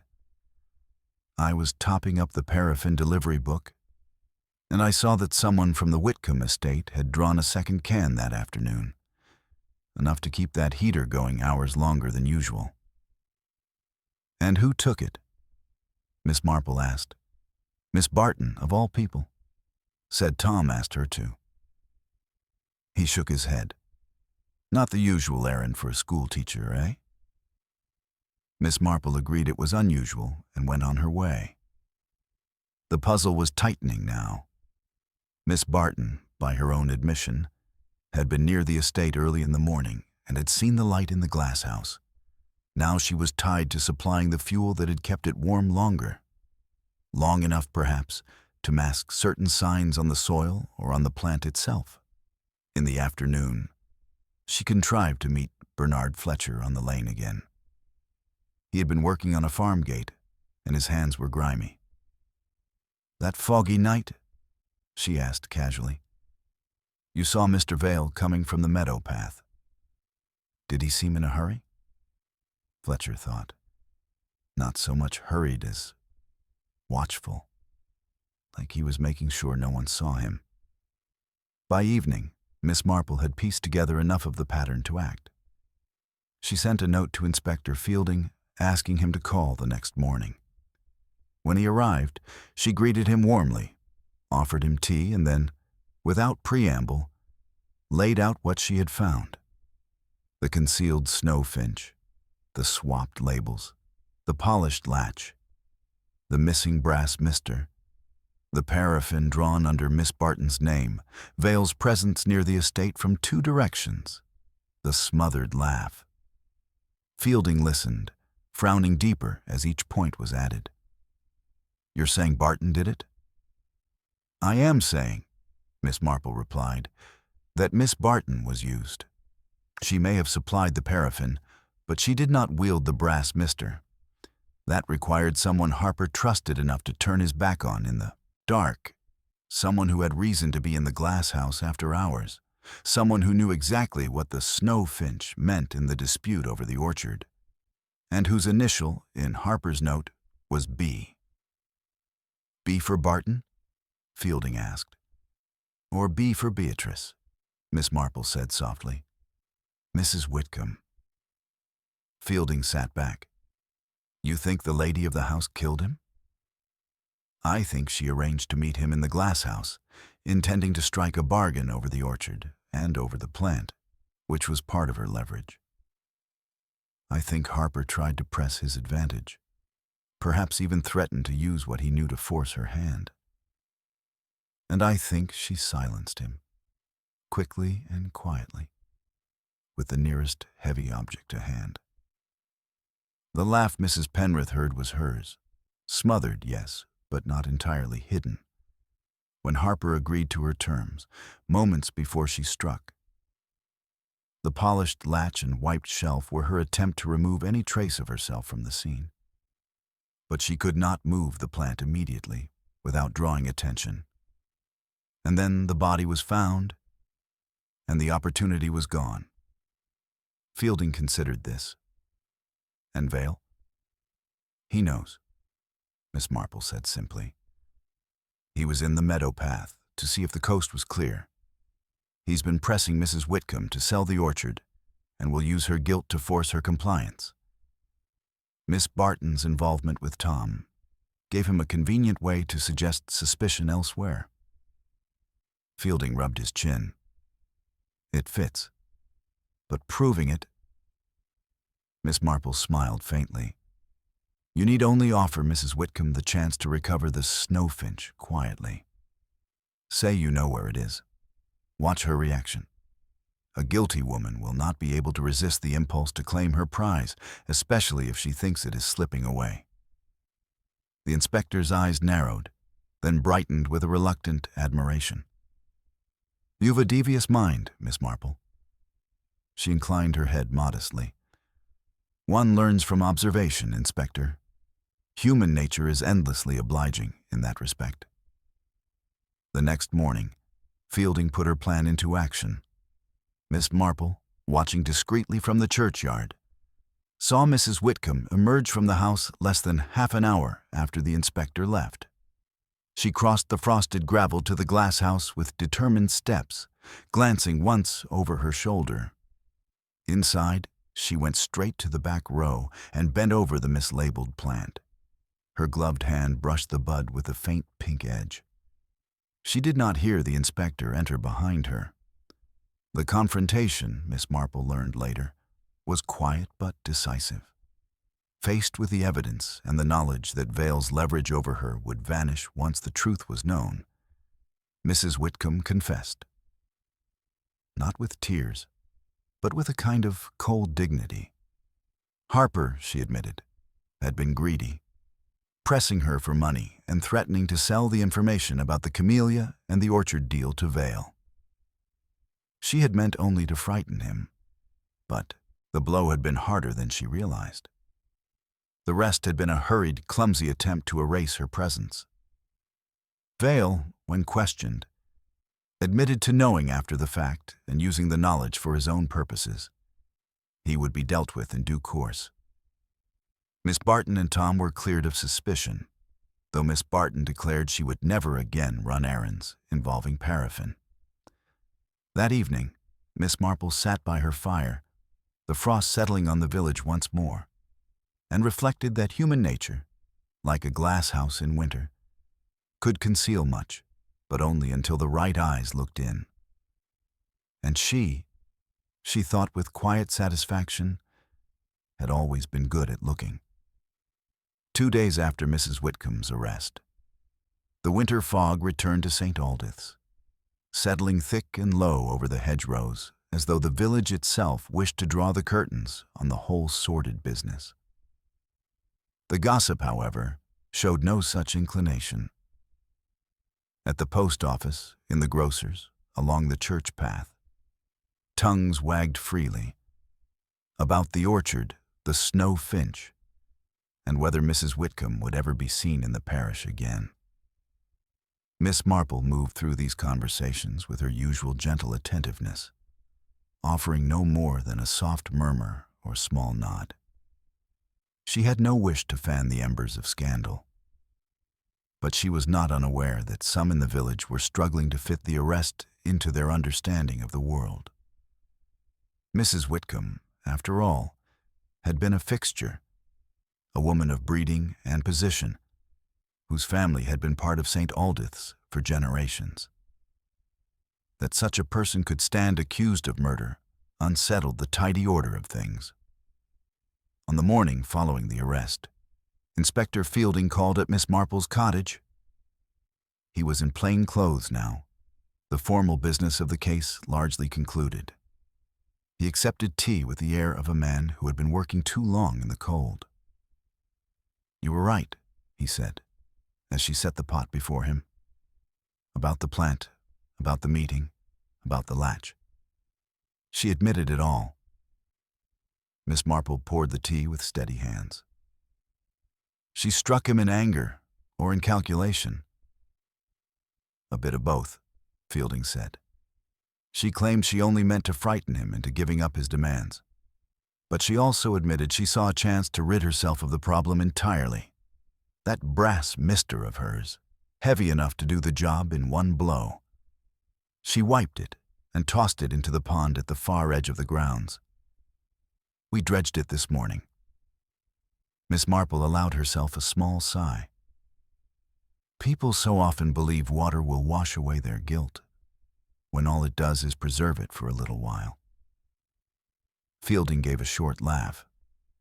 "Vale's another matter. He's slippery. We can prove he knew after the fact and tried to use it against her. But unless we can tie him to anything before the murder, he'll walk." "He will," Miss Marple agreed.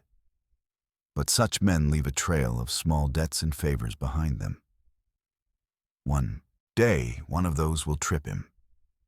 After he left, Miss Marple took up her knitting and considered the ripple effects of the case. With Mrs. Whitcomb gone, the estate would pass into the hands of distant relatives. The orchard matter, she suspected, would be quietly dropped.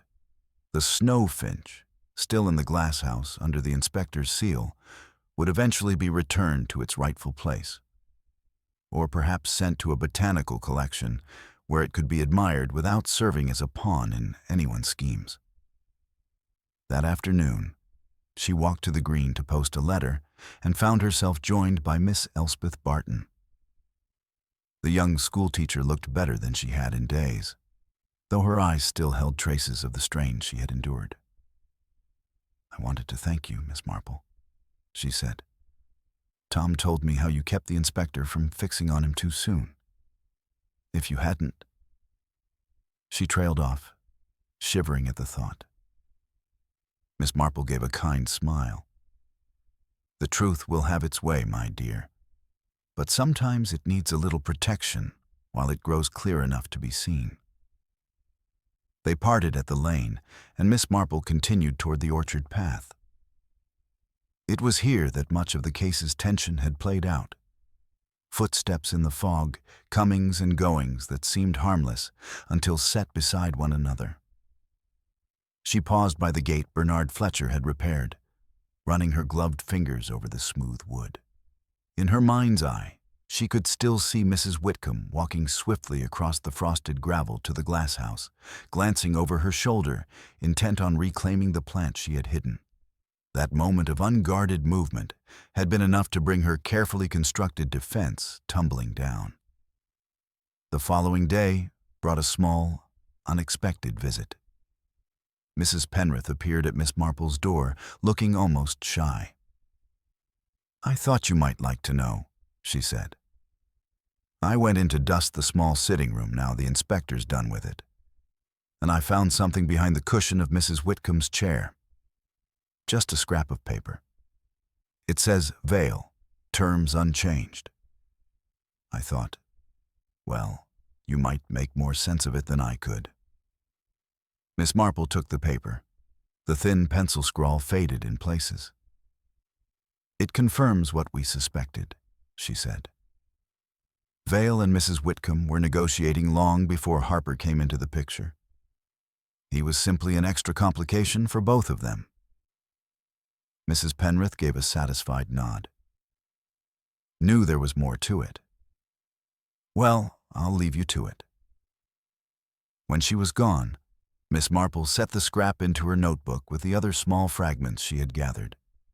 She had no official reason to keep them now, but she liked her cases tidy, with the clues all in their proper place. A week later, the frost broke, and the air grew damp with the promise of rain. The village began to turn its thoughts toward the spring fete, as if eager to move on from the grim events of winter. But the glasshouse at the Whitcomb estate stood empty. Its camellias moved to temporary quarters, the heater cold. Miss Marple walked past it one afternoon, pausing to look at its silent rows. A glasshouse, she thought, was much like the human heart. It could nurture beauty in the right conditions, but if neglected or misused, it could just as easily breed decay. And sometimes, what grew there was not meant for the light at all. She was not sentimental about Mrs. Whitcomb. She had known women of that sort before, capable, proud, convinced that the rules applied differently to themselves. Yet she could not help but think of the loneliness that must have been at the root of it. The estate had been her world, and when she saw it threatened, she had acted with the same ruthless efficiency she might have applied to pruning a branch that grew the wrong way. In the end, though, it had been a branch she could not cut without the whole tree coming down. By the time March arrived, the matter was spoken of less and less. Mr. Vale had departed, citing urgent business in London. Tom Greeley continued his work on the grounds under the direction of the estate's temporary steward. Miss Barton resumed her teaching, though she no longer took her morning walks along the orchard path. One evening, the vicar's wife stopped by Miss Marple's cottage with a basket of scones. Over tea, she ventured, "I suppose you're relieved it's all over." Miss Marple smiled faintly. "These things are never truly over, my dear. The facts may be settled, but the effects linger like the fog, hanging in low places long after the sun has risen." The vicar's wife considered this. "You do have a way of looking at things, Miss Marple." "I simply pay attention," she said. "Most people see only the bloom on the plant. I look at the soil it's rooted in." After her guest had gone, Miss Marple sat for a while with her knitting, the fire crackling softly. The village beyond her window was quiet, the outlines of cottages softened by the mist. Somewhere out there, in some other garden, another small drama was no doubt beginning to take shape. When it came, and it always did, she would be ready to notice the small, misplaced things: the angled label, the oiled hinge, the smothered laugh, and she would follow them, as she always had, until they led her, step by careful step, to the truth. For in the end, the winter fog over St. Aldith's had lifted, revealing exactly what it had hidden. Not just a murder in a glass house, but the intricate web of human wants and fears from which it had sprung.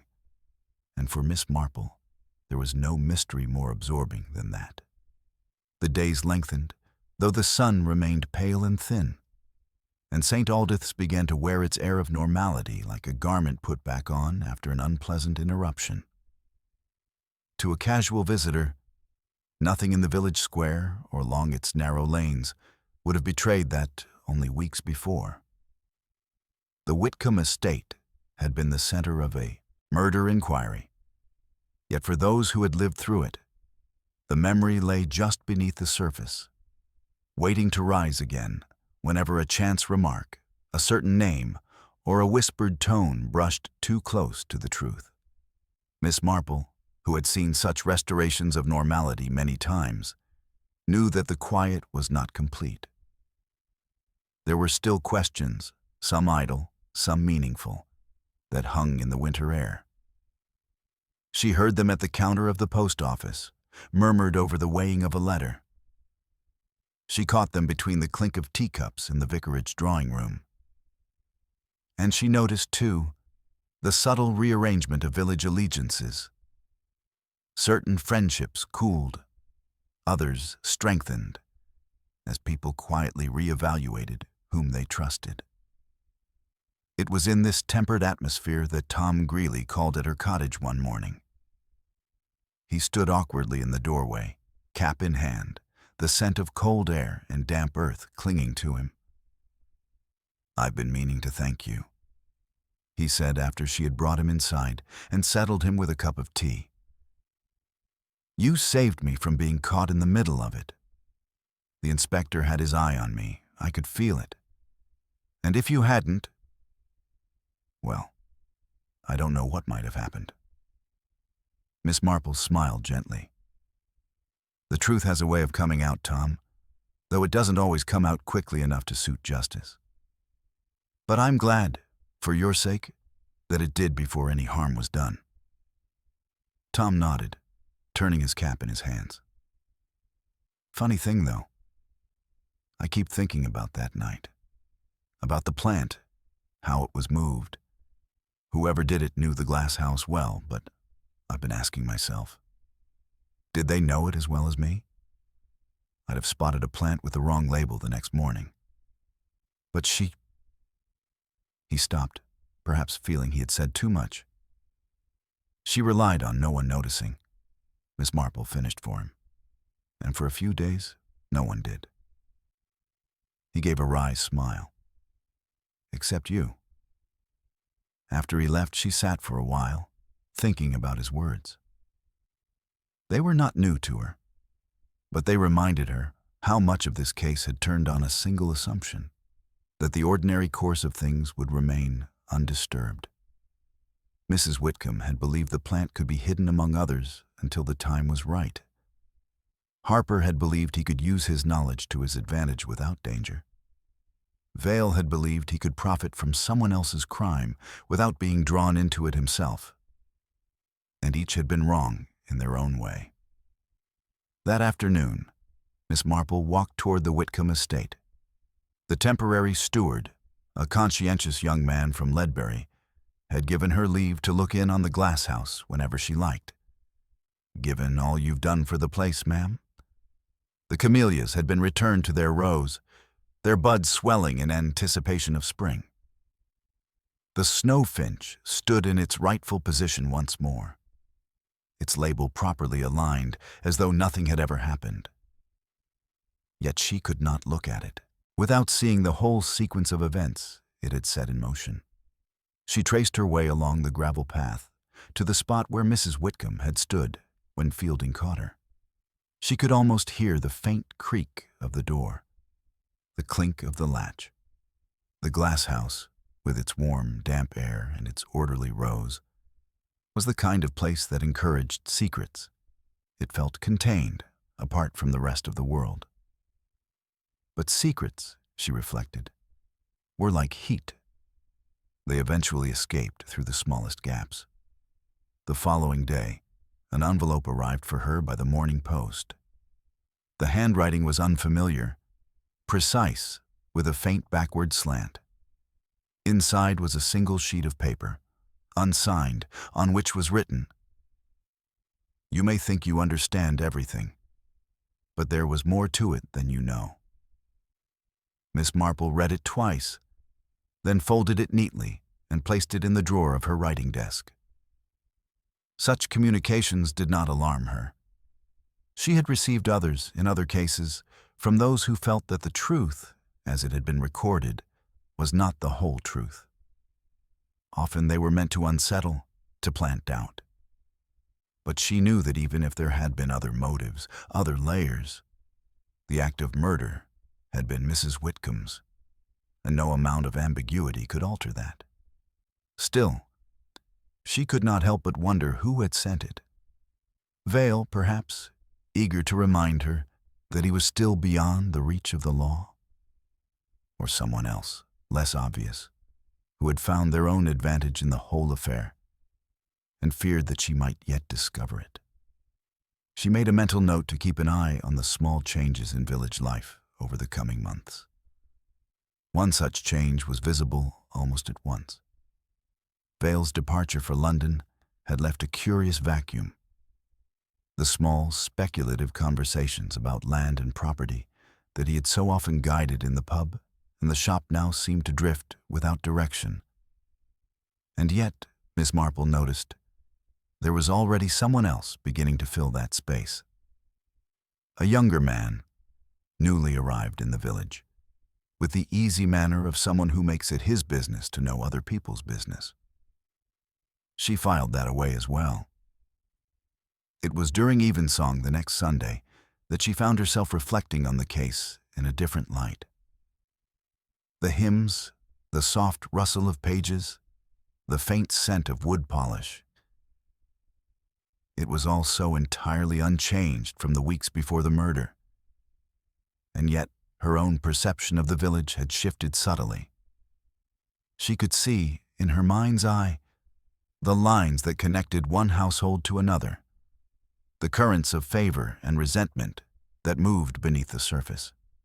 The Glasshouse had been only one small, self-contained world within a larger one, and the forces at play there were not so different from those at play everywhere. After the service, the vicar's wife caught up with her at the Lich Gate. "Do you suppose we'll ever quite get back to how things were?" she asked in a low voice. Miss Marple considered. "We shall go on much, as before, my dear, but never quite the same. A thing like this leaves a mark, like frost on a young leaf. The leaf may still grow, but the pattern will remain." A week later, the inspector sent her a short note of thanks. along with a clipping from a regional paper reporting Mrs. Whitcomb's committal for trial. There was nothing in it she did not already know, but she appreciated the gesture. Fielding, she suspected, had come to value her contributions more than he cared to admit. The trial itself would be held in the spring, but by then the village would have turned its attention to lambing season, the planting of gardens, and the annual debate over the Fates raffle prizes. Life, Miss Marple knew, had a way of folding even the most dramatic events into the slow rhythm of the year. One afternoon, as she sat by her window with her knitting, she saw Miss Barton pass by, arm in arm with Tom Greeley. They were deep in conversation, their faces easier now than she had seen them in weeks. She smiled to herself. Out of the whole unhappy business, at least one good thing had come. A mutual understanding forged under the pressure of suspicion. As the weeks passed, the fog lifted more often than it settled. The snowdrops in Miss Marple's garden pushed their way through the dark soil, their white bells nodding in the faint breeze. She took this as a reminder that even in the coldest months, something was always growing unseen. And yet, she could not quite shake the memory of the note in the unfamiliar hand. It sat in her desk drawer, a small, unfinished thread. She did not believe it would lead to another crime. It had the feel of a last, small assertion from someone unwilling to let the matter rest entirely. But she would keep it for a time. One never knew when such a fragment might find its place in the larger pattern. In the end, the case of the Glasshouse in the winter fog became one more entry in the quiet ledger of her memory. A record not just of what had been done, but of how human nature had revealed itself once again, in all its vanity, calculation, and occasional flashes of foolish bravery. And as she prepared her tea one gray afternoon, she thought, not without a touch of humor, that perhaps the camellias in the Glasshouse would bloom all the better for having been at the center of such intrigue. After all, she reflected, even plants seem to thrive on a little drama, provided it was the right kind. By mid-March, the frost had retreated to the higher hedgerows, and the first shy hints of green had begun to show in the meadows beyond St. Aldith's. The Whitcomb estate remained a subdued presence on the edge of the village, its glass house still locked under the inspector's seal, the shutters drawn over the small sitting room where Mrs. Whitcomb and Mr. Harper had last spoken. Life went on, but in that discreet English way, which does not erase scandal so much as fold it neatly into the fabric of daily life. Miss Marple, as ever, moved quietly among her neighbors, hearing the subtle shifts in tone when certain subjects arose, noting the way conversation slowed when someone passed who had been too close to the affair. She did not seek to stir up the past. Human nature would do that without her help. But she kept her eyes and ears open all the same. She had learned that even after a case seemed settled, small truths sometimes drifted to the surface, like seeds dislodged from the bottom of a pond. It was on such a mild morning, with the sky low and pale, that she received an unexpected visitor. Bernard Fletcher, the gate repairer, arrived with a polite knock, cap in hand, his boots faintly damp from the dew. "I thought you might like to know something, Miss Marple," he said, once she had ushered him into her parlor. "That note you got, about there being more to it than you knew. I reckon I know who sent it." Miss Marple folded her hands in her lap. "Indeed?" He nodded. "Saw Vale at the station the day he left. He was in a right mood, snapped at the porter, wouldn't say where he was headed. But I noticed him scribbling something on a bit of paper while he waited for the train. Then he tore it out and tucked it into an envelope with a stamp he bought on the spot. Could be coincidence, but he posted it in the pillar box outside, and it was the same day you got yours." Miss Marple thanked him, though she was not especially surprised. Vale had the look of a man who disliked leaving a scene without having the last word. The note had been his way of keeping a faint thread of control, even as the rest of the affair slipped from his grasp. She had no doubt he was already weaving himself into another tangle elsewhere. That afternoon she walked through the village to the vicarage, where the vicar's wife was busy sorting donations for the spring fete. The tables were covered with a strange assortment: teapots, half-used embroidery kits, a stack of well-thumbed novels. As Miss Marple folded linen for the raffle, the vicar's wife remarked, "I do hope we'll have a good year. Last spring's was rather thin, though I dare say we were all preoccupied with other matters." Miss Marple smiled faintly. The village has had its share of excitement. A quiet fete will be a relief to everyone. The vicar's wife hesitated, then lowered her voice. "Do you ever think perhaps Mrs. Whitcomb might have been persuaded to see sense if someone had tried harder? I keep wondering if it could have been stopped before it came to that." "Perhaps," Miss Marple said gently. "But persuasion only works when a person wishes to be persuaded." Mrs. Whitcomb had already decided what she could and could not live with. The rest followed naturally from her decision. On her way home, Miss Marple passed the grocer's, where Mr. Peveril was holding forth to an appreciative audience about the coming planting season. When he caught sight of her, he lowered his voice conspiratorially. "Tom tells me the snowfinch is in fine shape again. You'd think it had never been moved. Funny how some things recover quick and some never do." "That is true of more than plants, Mr. Peveril," Miss Marple replied, and he chuckled, perhaps without fully catching her meaning. The weeks slipped by, and with them the last visible traces of the winter's events. Yet Miss Marple was aware of one lingering effect. Miss Barton, though cleared of suspicion, had grown more self-contained, more cautious in her dealings with others. She was polite to everyone, but warm only with Tom Greeley, who seemed to have taken on the role of her protector. It was not necessarily a bad change. Such brushes with danger often left people more careful. One rainy afternoon in late March, Miss Barton stopped by with a small tin of shortbread. They shared tea by the fire, the sound of the rain pattering against the window. After a pause, Miss Barton said, "I've been thinking about something you said, about how people always notice something, even in fog. I suppose that's what saved me in a way, that you noticed what I didn't." Miss Marple smiled. "We all notice different things, my dear. The trick is to know which are worth keeping." When she was alone again, Miss Marple reflected that this was as much a lesson for herself as for anyone else. The business of the Glasshouse had been resolved, but certain details still hovered in her mind, not to trouble her, but to remind her that even a solved case leaves echoes. April came, bringing with it the first real warmth of the year.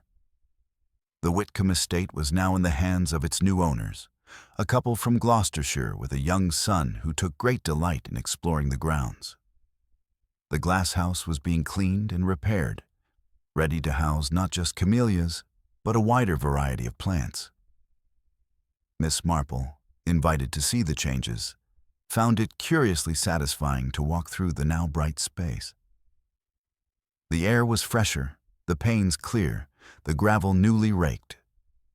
Standing before the snowfinch, she traced the faint pink edging on its petals with her eyes.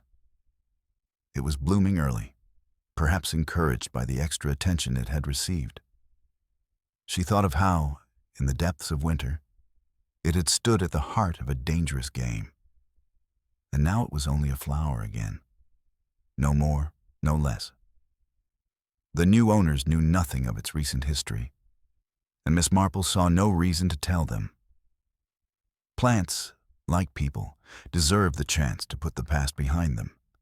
On her way home, She stopped by the churchyard to place fresh flowers on a grave, then paused at the lich gate to watch the light shift through the thin spring clouds. The village lay ahead of her, unchanged in its essentials. But she knew better than most how much could happen beneath such a placid surface. That evening, as she set her knitting aside and reached for her book, she found her mind drifting back to the moment she had first heard of the body in the Glasshouse. How swiftly the quiet order of life could be overturned. How swiftly it could be restored, at least outwardly. But she also knew that somewhere, whether in St. Aldith's or some other corner of the world, another pattern of small, telling details was already forming, waiting for someone to notice. And she would, when the time came. She always did.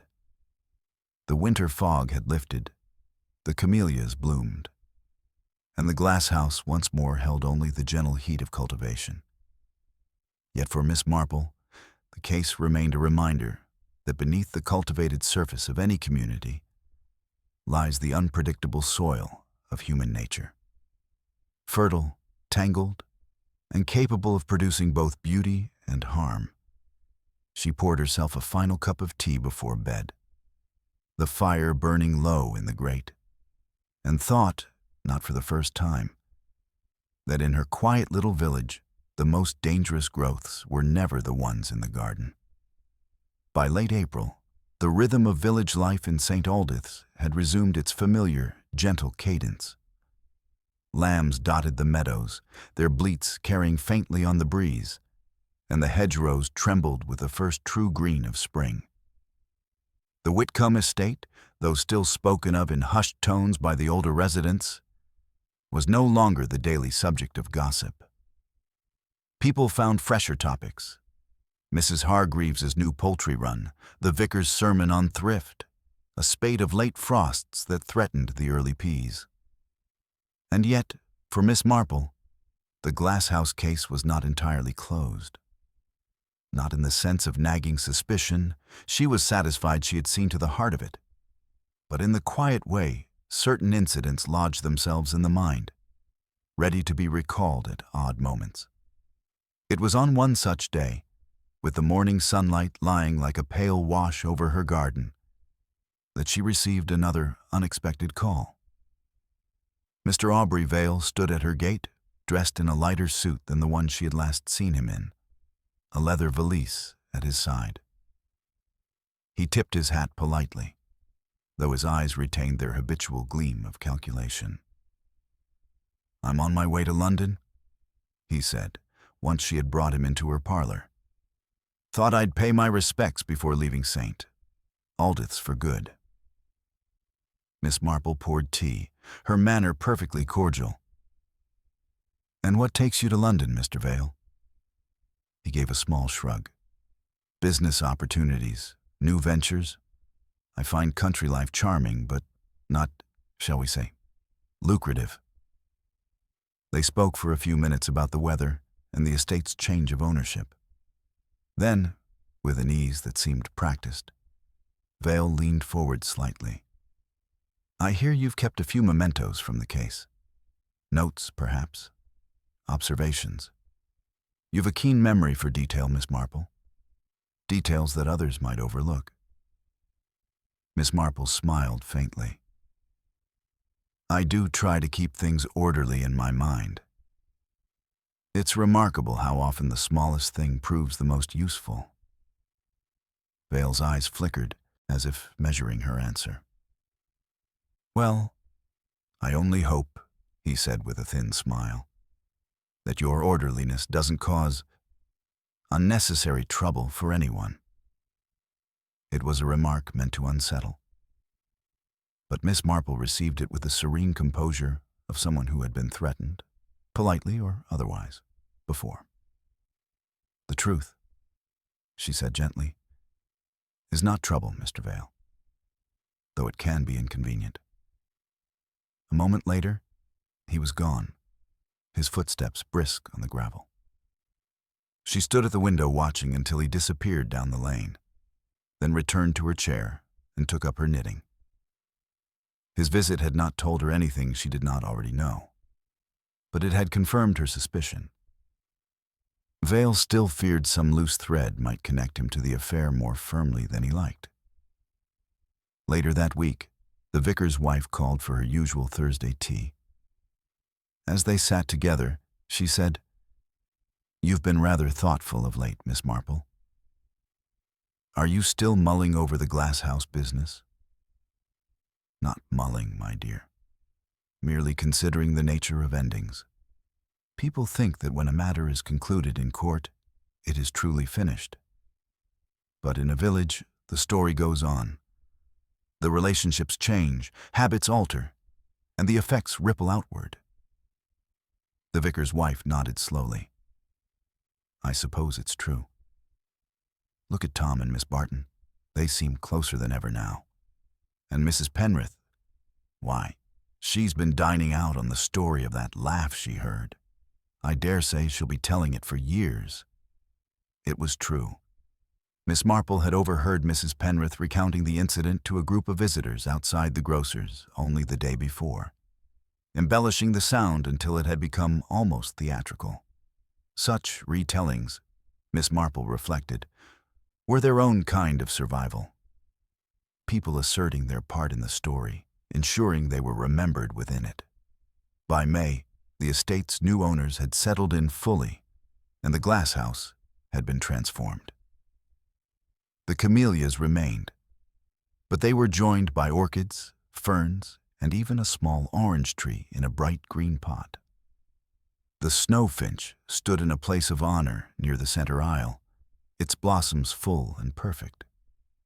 On a warm afternoon, Miss Marple was invited to see it. She walked slowly down the aisle, noting the absence of any shadows from the past. The glass was spotless, the gravel freshly laid, the air alive with the scent of growing things. Standing before the plant, she thought of the winter fog, the polished latch, the misaligned label. It was remarkable how the same space could hold such different atmospheres. Danger one season, renewal the next. She had always believed that places remembered, in their own way, what had happened in them. But perhaps the memory, like that of people, could fade into gentler outlines given enough time. It was a few days later, while returning from the post office, that she found herself hailed by Bernard Fletcher. He had been repairing a stile near the edge of the meadow and now leaned on the top rail, looking as though he had something on his mind. "Funny thing," he said. "I was in Ledbury last week and saw Vale in the market. Thought he'd gone to London for good. He was talking to a chap I know from the Horticultural Society. Chap deals in rare plants." Miss Marple inclined her head. "Perhaps he's found himself another snowfinch to take an interest in." Bernard chuckled. "Wouldn't surprise me. He's the sort who likes something valuable to bargain with." As she walked on, Miss Marple reflected that Vale would always be drawn to the kind of asset one could keep in a small pot or a small pocket without raising suspicion. It was in his nature. And human nature, she knew, was not so easily changed as gardens were. Early in June, a letter arrived from Inspector Fielding. It was short, almost perfunctory, but it conveyed a certain professional warmth. "Case closed, trial concluded, verdict as expected. Your assistance, as always, was appreciated, even if I didn't say so at the time." She smiled as she folded it away. Summer in St. Aldith's brought the return of the garden club meetings, and at one such gathering in Mrs. Linton's rose garden, Miss Marple found herself telling, very briefly, the outline of the Glasshouse case to a new member from a neighboring village. She did not dwell on the details, nor name names, but she spoke enough for the moral to be plain, that the smallest observation, overlooked by others, could open the whole truth to view. When she returned home that evening, she sat for a while in her garden, listening to the bees in the lavender and watching the slow play of shadows over the lawn. The village lay quiet beyond her hedge. But she knew that beneath the surface there were always small tensions, small secrets. Most harmless, a few not. The Glasshouse in winter fog was now part of the village's private history, its lessons absorbed by those who had lived through it. But for Miss Marple, it remained one more proof of what she had long understood, that in any close community, the truth is like a rare plant. It may be hidden, mislabeled, even deliberately obscured, but with patience and care, it will eventually bloom where all can see it. And when it did, she thought, there would always be someone, quiet, unassuming, knitting in the corner, ready to notice. By mid-June, the fields beyond St. Aldith's had taken on the deep green of early summer, and the hedgerows were heavy with wild roses and elderflower. The pace of life had slowed to the steady hum of warm days and long evenings, the kind of weather that encouraged even the most industrious villagers to pause a moment longer in their gardens. To anyone passing through, it would have seemed that the winter's drama at the Whitcomb estate had been entirely washed away by the season's easy abundance. Yet in the quiet rhythms of the village, the events of those weeks lingered, like a watermark on fine paper, subtle but indelible. Miss Marple, sitting by her open parlor window with her knitting in her lap, noticed the small changes. Mrs. Penrith, for instance, had adopted a new briskness in her manner, as though proximity to a scandal had elevated her in the village hierarchy. Miss Barton, though smiling more freely now, still kept her walks to the more public lanes, avoiding the orchard path entirely. Tom Greeley, on the other hand, seemed lighter in step, perhaps from the relief of no longer laboring under suspicion. The Whitcomb estate itself had become something of a curiosity. The new owners, eager to be accepted, held a small garden afternoon for the village, inviting people to wander the grounds. Miss Marple attended, of course, moving easily among the camellias, roses, and newly planted borders. The Glasshouse had been transformed, its panes polished to a near mirror brightness. The gravel paths crisp and even, the air pleasantly warm but no longer heavy with the secretive damp she remembered. She paused before the snow finch, which now stood in a central position beneath the highest roof pane. Its blossoms were in full glory, white petals edged delicately with pink, flawless and untroubled by the part they had played in human affairs. As she looked at it, the new mistress of the estate joined her.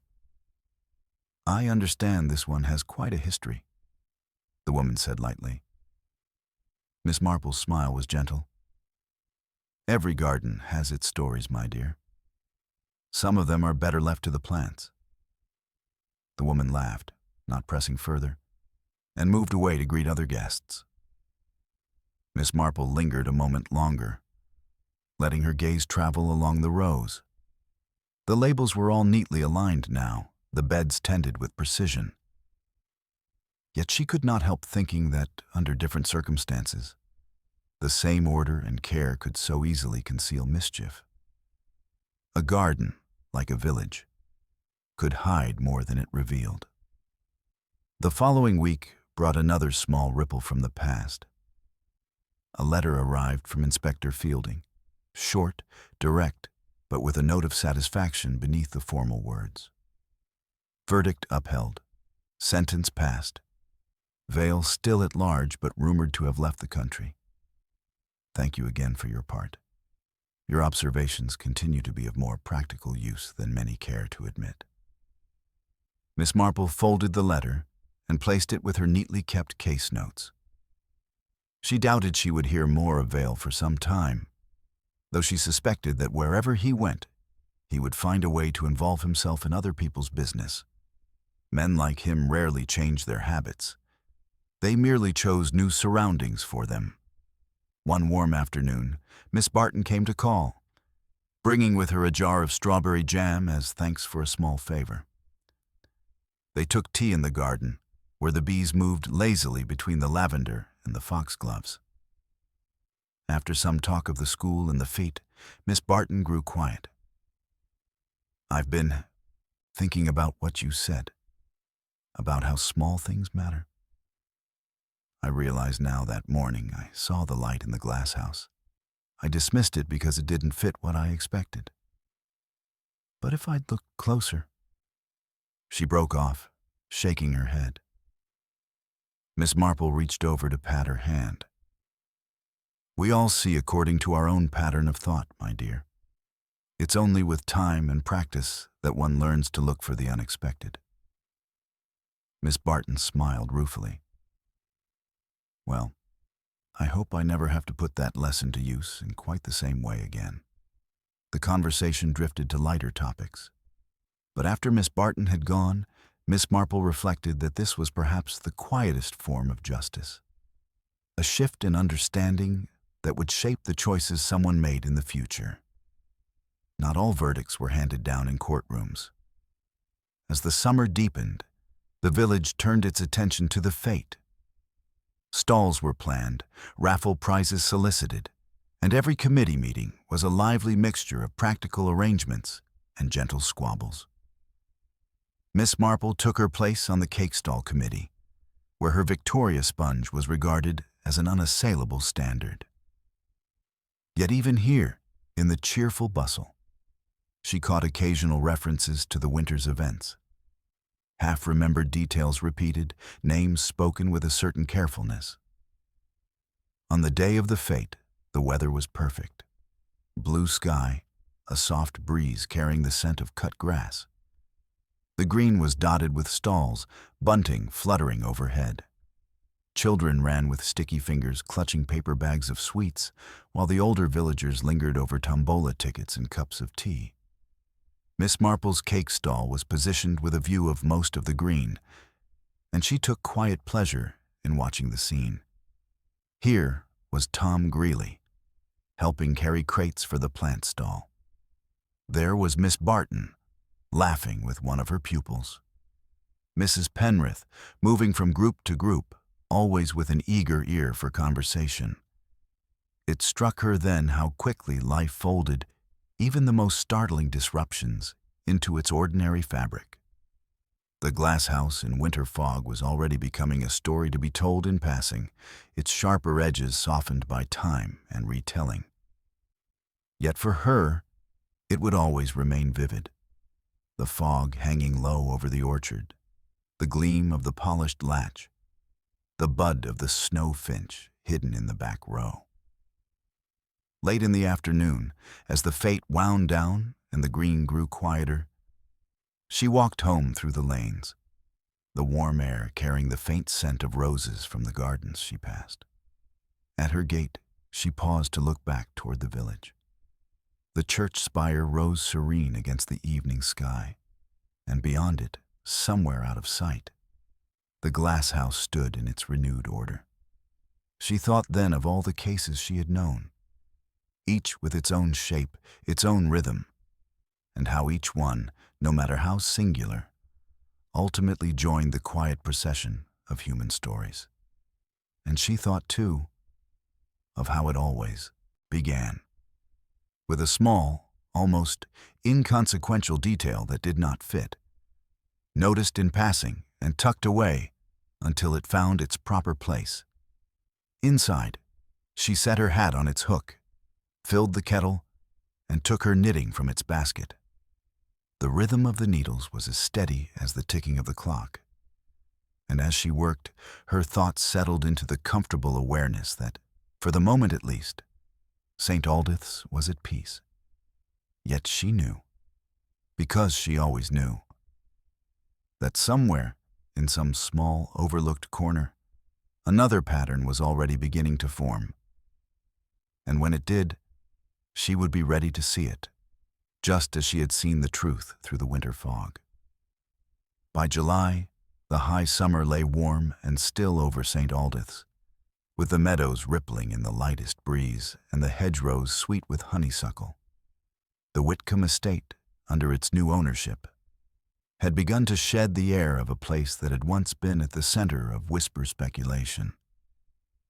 The shutters were open more often now, the gravel paths freshly raked, and laughter could sometimes be heard from the gardens. From her own cottage garden, Miss Marple observed these small changes with quiet approval. She had no desire to see the house remain a monument to its former mistress's crime. Still, she knew the memory lingered in the minds of the villagers, resurfacing at the oddest moments. A passing comment, a glance at the lane leading to the orchard, the mention of camellias in casual talk. One warm afternoon, while she was pruning the late roses, a shadow fell across the gate. It was Bernard Fletcher, his shirt sleeves rolled up and his straw hat tipped back. "I've just been over to Ledbury," he began without preamble, "and you'll never guess who I saw." Miss Marple set down her secateurs. "Mr. Vale?" Bernard looked mildly disappointed at her accuracy. "How did you—" "I have always thought him unlikely to settle for long in London. The countryside offers too many quiet opportunities for a man of his talents." Bernard nodded. He was with a fellow from the Horticultural Society again. "Made me think of that plant, your snow finch, and all the trouble it caused." Miss Marple's eyes softened. "The trouble was never in the plant, Bernard, only in the people who saw in it something to be taken."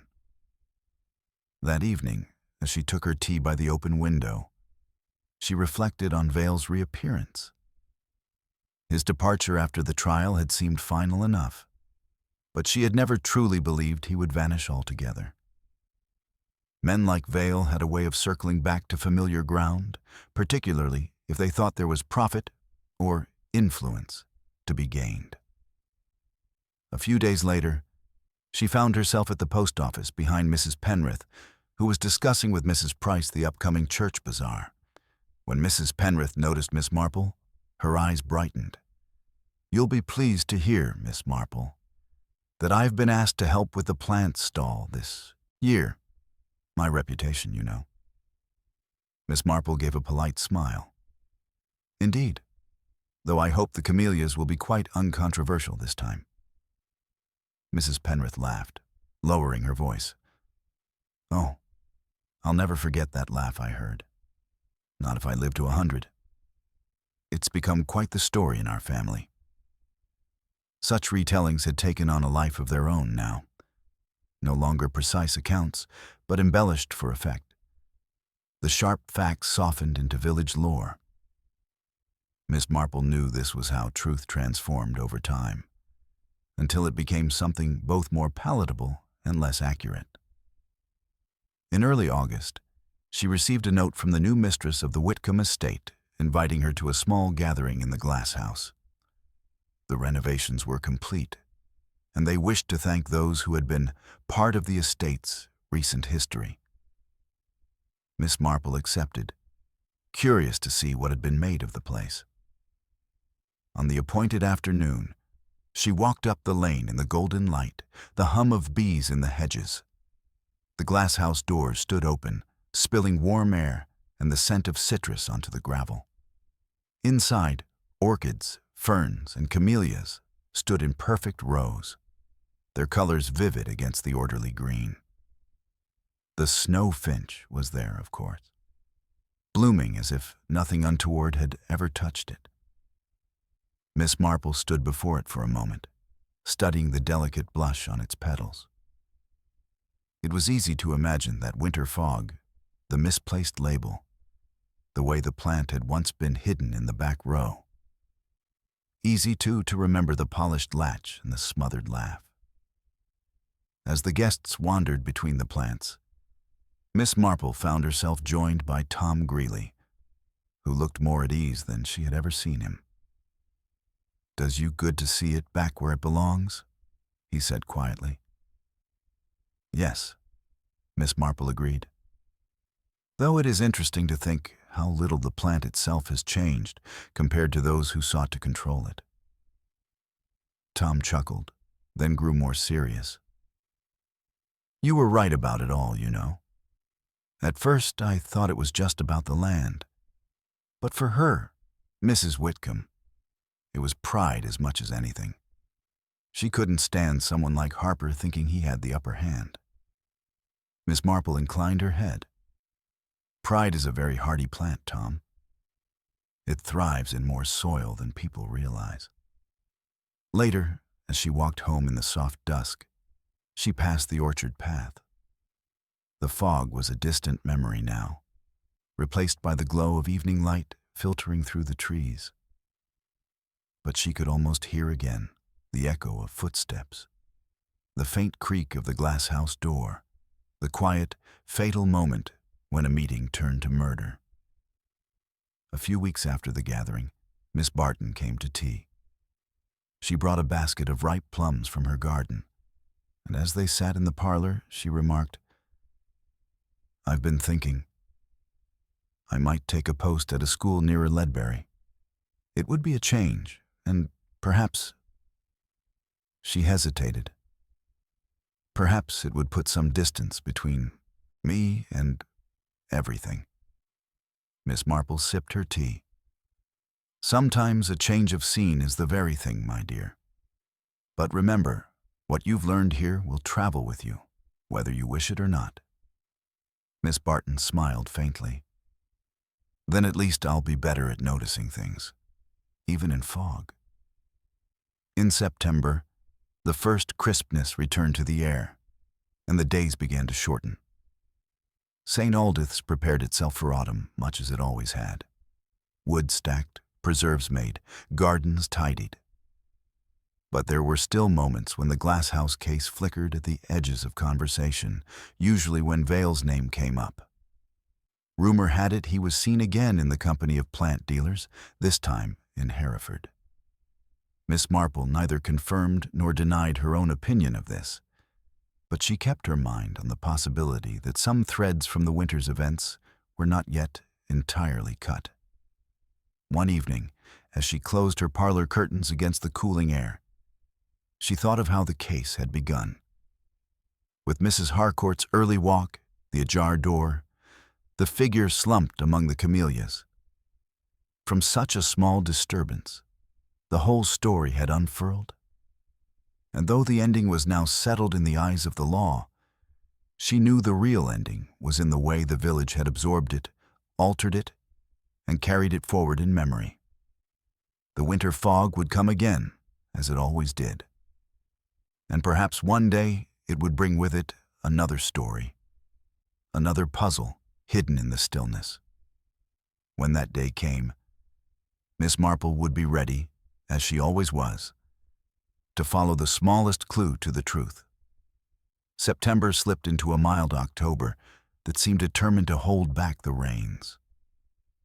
The fields thinned to stubble and gold, and the hedgerows lost their sweetness, keeping only a faint breath of rose hips and damp leaf. In shop windows appeared little pyramids of apples. In cottage kitchens, the sound of jars being sealed with paraffin wax made a tidy counterpoint to the wind's first fretful rehearsals along the lanes. St. Aldith's had settled, as villages do, into a kind of collective agreement not to mention the winter past unless required. People walked where they used to walk, spoke to whom they used to speak, and if they avoided the orchard path at dusk, they did so with the unspoken courtesy by which neighbors permit one another their private superstitions. Miss Marple, whose superstitions were few and whose habits were steady, walked most afternoons with a small basket over her arm and a sprig of bay pinned inside her coat for the good smell of it. She was not immune to remembrance, no one is. But memory, in her, never quite turned to brood.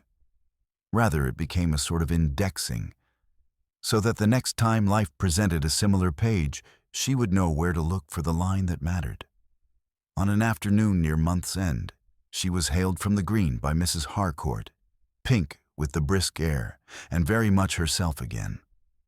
"Miss Marple, I've been given some quinces, rather more than my preserving pan can bear." Would you be so kind?" "I should be delighted," Miss Marple said, and meant it. They walked together as far as the lane, speaking of the weather's kindness to the late beans. At parting, Mrs. Harcourt lowered her voice in the way people do when introducing the past to the present. "I've stopped dreaming about it," she confessed. "At least the worst of it. One does, after a time." "One does," Miss Marple said softly. "It is the mind's housekeeping." That evening she trimmed the quinces, letting their pale fragrance fill the kitchen, and thought, with a faint amusement, how the case had begun with that very fruit. Mildred's errand, her early start, the latch that was too bright for its day. The paraffin wax she melted to seal the jars made a thin, translucent layer upon the jelly, looking for all the world like frost upon a pond. It pleased her, the small orderliness of it, the way dangerous things in another context, paraffin, heated metal, glass, became in their proper place the means of preservation. News from beyond the village reached her in modest drifts. Inspector Fielding wrote that the documents seized from Mr. Vale's rooms had been disappointingly tidy. No receipts to prove purchase of silence, no obliging memorandum. A postcard arrived, as she had half expected, franked from Antwerp and bearing a view of a bridge. The message on the back, in a hand she recognized, read, "You were never quite right about me. A.V." It was the kind of statement a man makes to himself with an audience. She put the card with the unsigned note in her desk, where it lay like two pieces from different puzzles that still managed to show the same shade of sky. In November, the estate's new owners asked if she would look over a proposed list of winter plantings for the Glasshouse. It was not expertise they sought. Tom Greeley had that in hand. But a sense, they said politely, of what sits well with the place. She went, for she liked the young family, and because she was curious to see whether a space could truly slough its history at the turning of a season. It had. The air was warm in a clean way. The paths were swept. The labels stood neatly angled and in the same hand.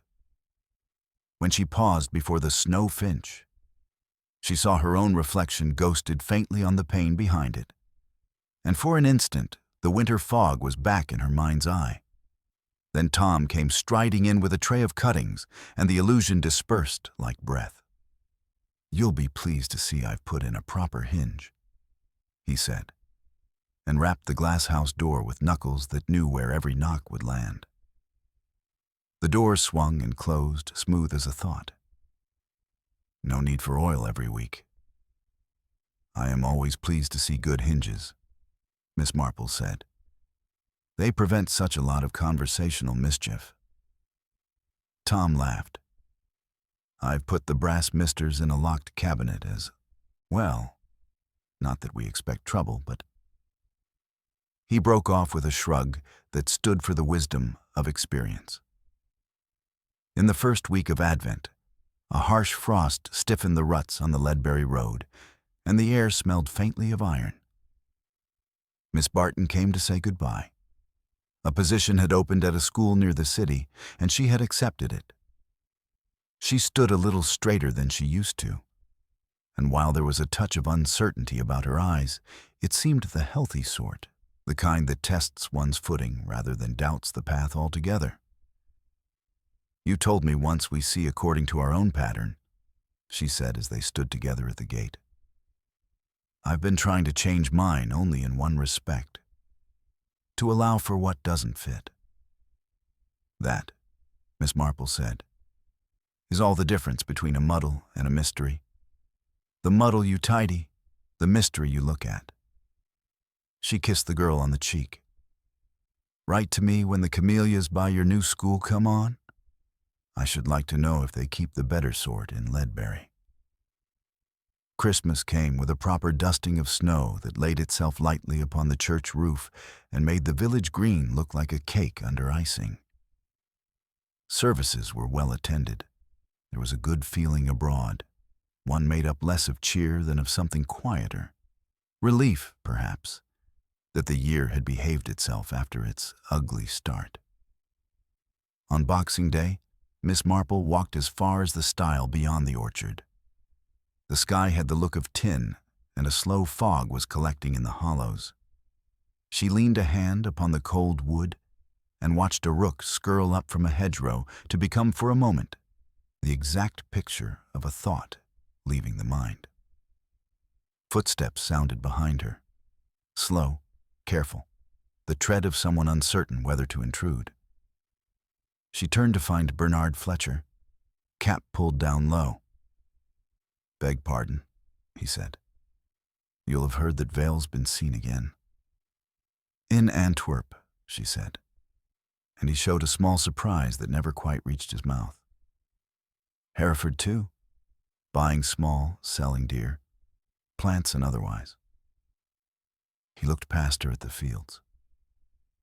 One doesn't like to think of it happening again, somewhere else. One does not, Miss Marple agreed. But we cannot push all the fog out of the world by worrying at it in one field. We can only keep our own hedges trimmed. He grinned at that and took his leave. She stood a little longer, until the damp began to thread its way through her sensible shoes, and then she went home to her fire. January, as is its habit, arrived in a gray mood. The postman went about his rounds with ears red as holly berries. The grocer's window misted so that the labels on the tins blurred like short-sighted eyes. One morning, Mrs. Penrith stopped Miss Marple in the lane, and with the gravity of a town crier, announced that she had been invited to speak to the Women's Institute about the importance of listening carefully. She did not say to what.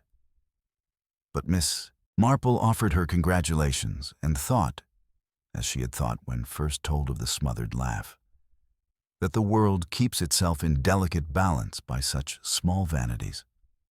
Toward month's end, a letter came from Inspector Fielding. It contained, clipped from a newspaper, a concise notice that Mrs. Whitcomb had been transferred to a convalescent ward owing to a weakness of the chest. There was no editorial flourish, no comment on character or fate. Miss Marple read the paragraph twice, and then set it aside. She did not rejoice. Neither did she pity beyond what was due to a fellow traveler in the human difficulty. Some errors were pruned by time, others by consequence.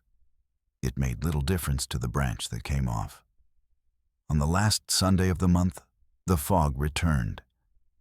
It was not the stealthy, thick-breathed thing of the winter before, but a gentler version that lay along the ground and turned every lamp into a halo. After evensong, the vicar's wife offered Miss Marple a lift as far as the green, and they parted there with a friendly exchange about seed catalogues. The village was quiet in the way only fog can make a place, as if sound had been persuaded to stay indoors. Miss Marple walked the rest of the distance at her accustomed pace, her breath making small clouds that repeated themselves and vanished. As she came in sight of her cottage, she noticed a figure by her gate. Slight, hatless, with a scarf wound several times round the throat. For a moment, she thought it might be Miss Barton, impossibly returned. But it was Mrs. Harcourt, who had the air of someone who has set out to clear a thing from her mind and found the weather conspiratorially helpful. "I've wanted to say," Mrs. Harcourt began, as soon as Miss Marple was within speaking distance, "that I ought not to have gone in alone that morning. Or, I don't know. One blames oneself for the shape of events when one has merely stumbled upon them. One always blames oneself where there is no sensible place to put blame," Miss Marple said, opening the gate with its cheerful click. "Come in and warm your hands. I've a kettle on and a very tolerable sponge." They sat by the fire and ate the sponge and spoke of quilts and parish notices. And when Mrs. Harcourt rose to go, her color was better and her voice steadier. At the door, she paused. Do you believe there is more to come of it? The whole business, I mean. More we do not yet know. Miss Marple thought of the postcard, of Antwerp, of men who make a career of being nearly caught. She thought of the snow finch in its central place, of the way the new owners had not asked for its story, and so had been able to tend it without superstition. I believe, she said, that there is always more to anything if one chooses to look. But not everything more is helpful. We have, I think, the portion that belongs to us. After she had gone, Miss Marple tidied the tea things, set the cups upside down to drain, and drew the curtains against the fog. The room became at once smaller and more complete. She took up her knitting, and the old steady music of the needles started up, as reliable as the clock. In the grate the fire settled, and one coal falling showed its bright heart before turning the color of thought. She considered, not unhappily, how the year had gone from fog to fog, with a clear season between like a page in a book turned for ease of reading. She considered also that her little desk contained 2 notes from a man who would prefer the truth to come muffled if it must come at all. And she accepted that his sort is as constant a part of the world as the sort who keeps cake tins orderly and hinges oiled. The balance is never in the removal of either, but in the noticing. Outside, somewhere not far off, a dog barked once and then thought better of it. The kettle, as if recalling itself, began its small prelude toward a boil, and Miss Marple, without looking, reached out one hand to nudge it back on the hob. The gesture had in it a whole philosophy, that comfort is not the enemy of clarity, and that the business of living is served by both. She laid the finished square of knitting on her lap and looked at it critically. The pattern held. There were no slipped stitches, no snags. It pleased her that the small labor had come right. In the morning, she would take a jar of quince jelly to Mrs. Harcourt and perhaps call at the Glasshouse if the fog lifted. Not to inquire or to pry, there was nothing more to find, but to see the light come tenderly through clean panes and to admire the white bloom with its blush of pink, which had been, after all, only ever a flower, and yet had taught a village its lesson for a winter. She rose, drew the bolt, and banked the fire.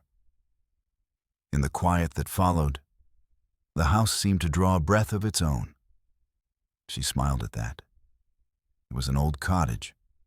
It was allowed its small theatricals, and made her way to bed with the comfortable feeling, not that the story was over. Stories in villages are rarely ever over, but that this one, for the purposes that mattered, had reached its good sense. The following morning broke clear. The fog rolled back into the low meadows, as if the night had simply gathered it up and carried it away. Miss Marple, rising early, felt the particular stillness of a day that knew where it was going. She took her tea by the kitchen window, watching the sunlight draw sharp edges on the frost that still clung to the far hedge. The Glasshouse had been in her mind since the night before. It was not suspicion now, nor even unfinished business. It was more the quiet satisfaction of seeing something once tangled put properly to rights. She set a jar of quince jelly in her basket, pulled on her hat, and walked out into the crisp air. At the Whitcomb estate, the new mistress greeted her warmly. "You've come at just the right time. The snowfinch is at its peak. You must see it." The Glasshouse was warm, but not stifling, its air scented with camellias and damp earth. The white petals edged with pink glowed softly in the morning light, a perfect bloom that bore no sign of the drama it had once been at the center of. As Miss Marple admired it, she thought of the winter, the polished latch, the swapped label, the smothered laugh, the paraffin that kept the heater burning long past need. She thought of Mrs. Whitcomb's pride, of Vale's opportunism, of Harper's miscalculation. The story had unfolded much like a plant's growth. Slow, deliberate, but inevitable once the conditions were set. The mistress moved away to tend to a tray of seedlings, and Miss Marple stood alone with the plant. "Only ever a flower," she murmured, "but you told me everything I needed to know." She left the estate by the orchard path, the frost melting under her step. On the green, she met Tom Greeley, who tipped his cap. "Morning, Miss Marple. Everything as it should be?" "Yes," she said. "Everything in its place." He smiled, though she noticed he did not ask her to explain. People rarely did, once they had seen her work a thing through. They understood, in their own way, that the satisfaction was not in telling the story again, but in knowing it had been told to oneself, correctly from the first small clue to the final piece. Back at her cottage, she set the jelly on the pantry shelf, took up her knitting, and felt the comfortable rhythm of the needles carry her thoughts forward. Outside, the village was its usual self, tidy, ordinary, and carrying secrets it did not yet know it had. She was content to let them be, until one of them, sooner or later, would step out of the fog and into view. For now, the case of the Glasshouse in winter fog was complete.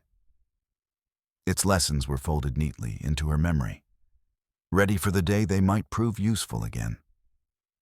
And as the fire crackled and the clock kept its steady time, she allowed herself the smallest of smiles.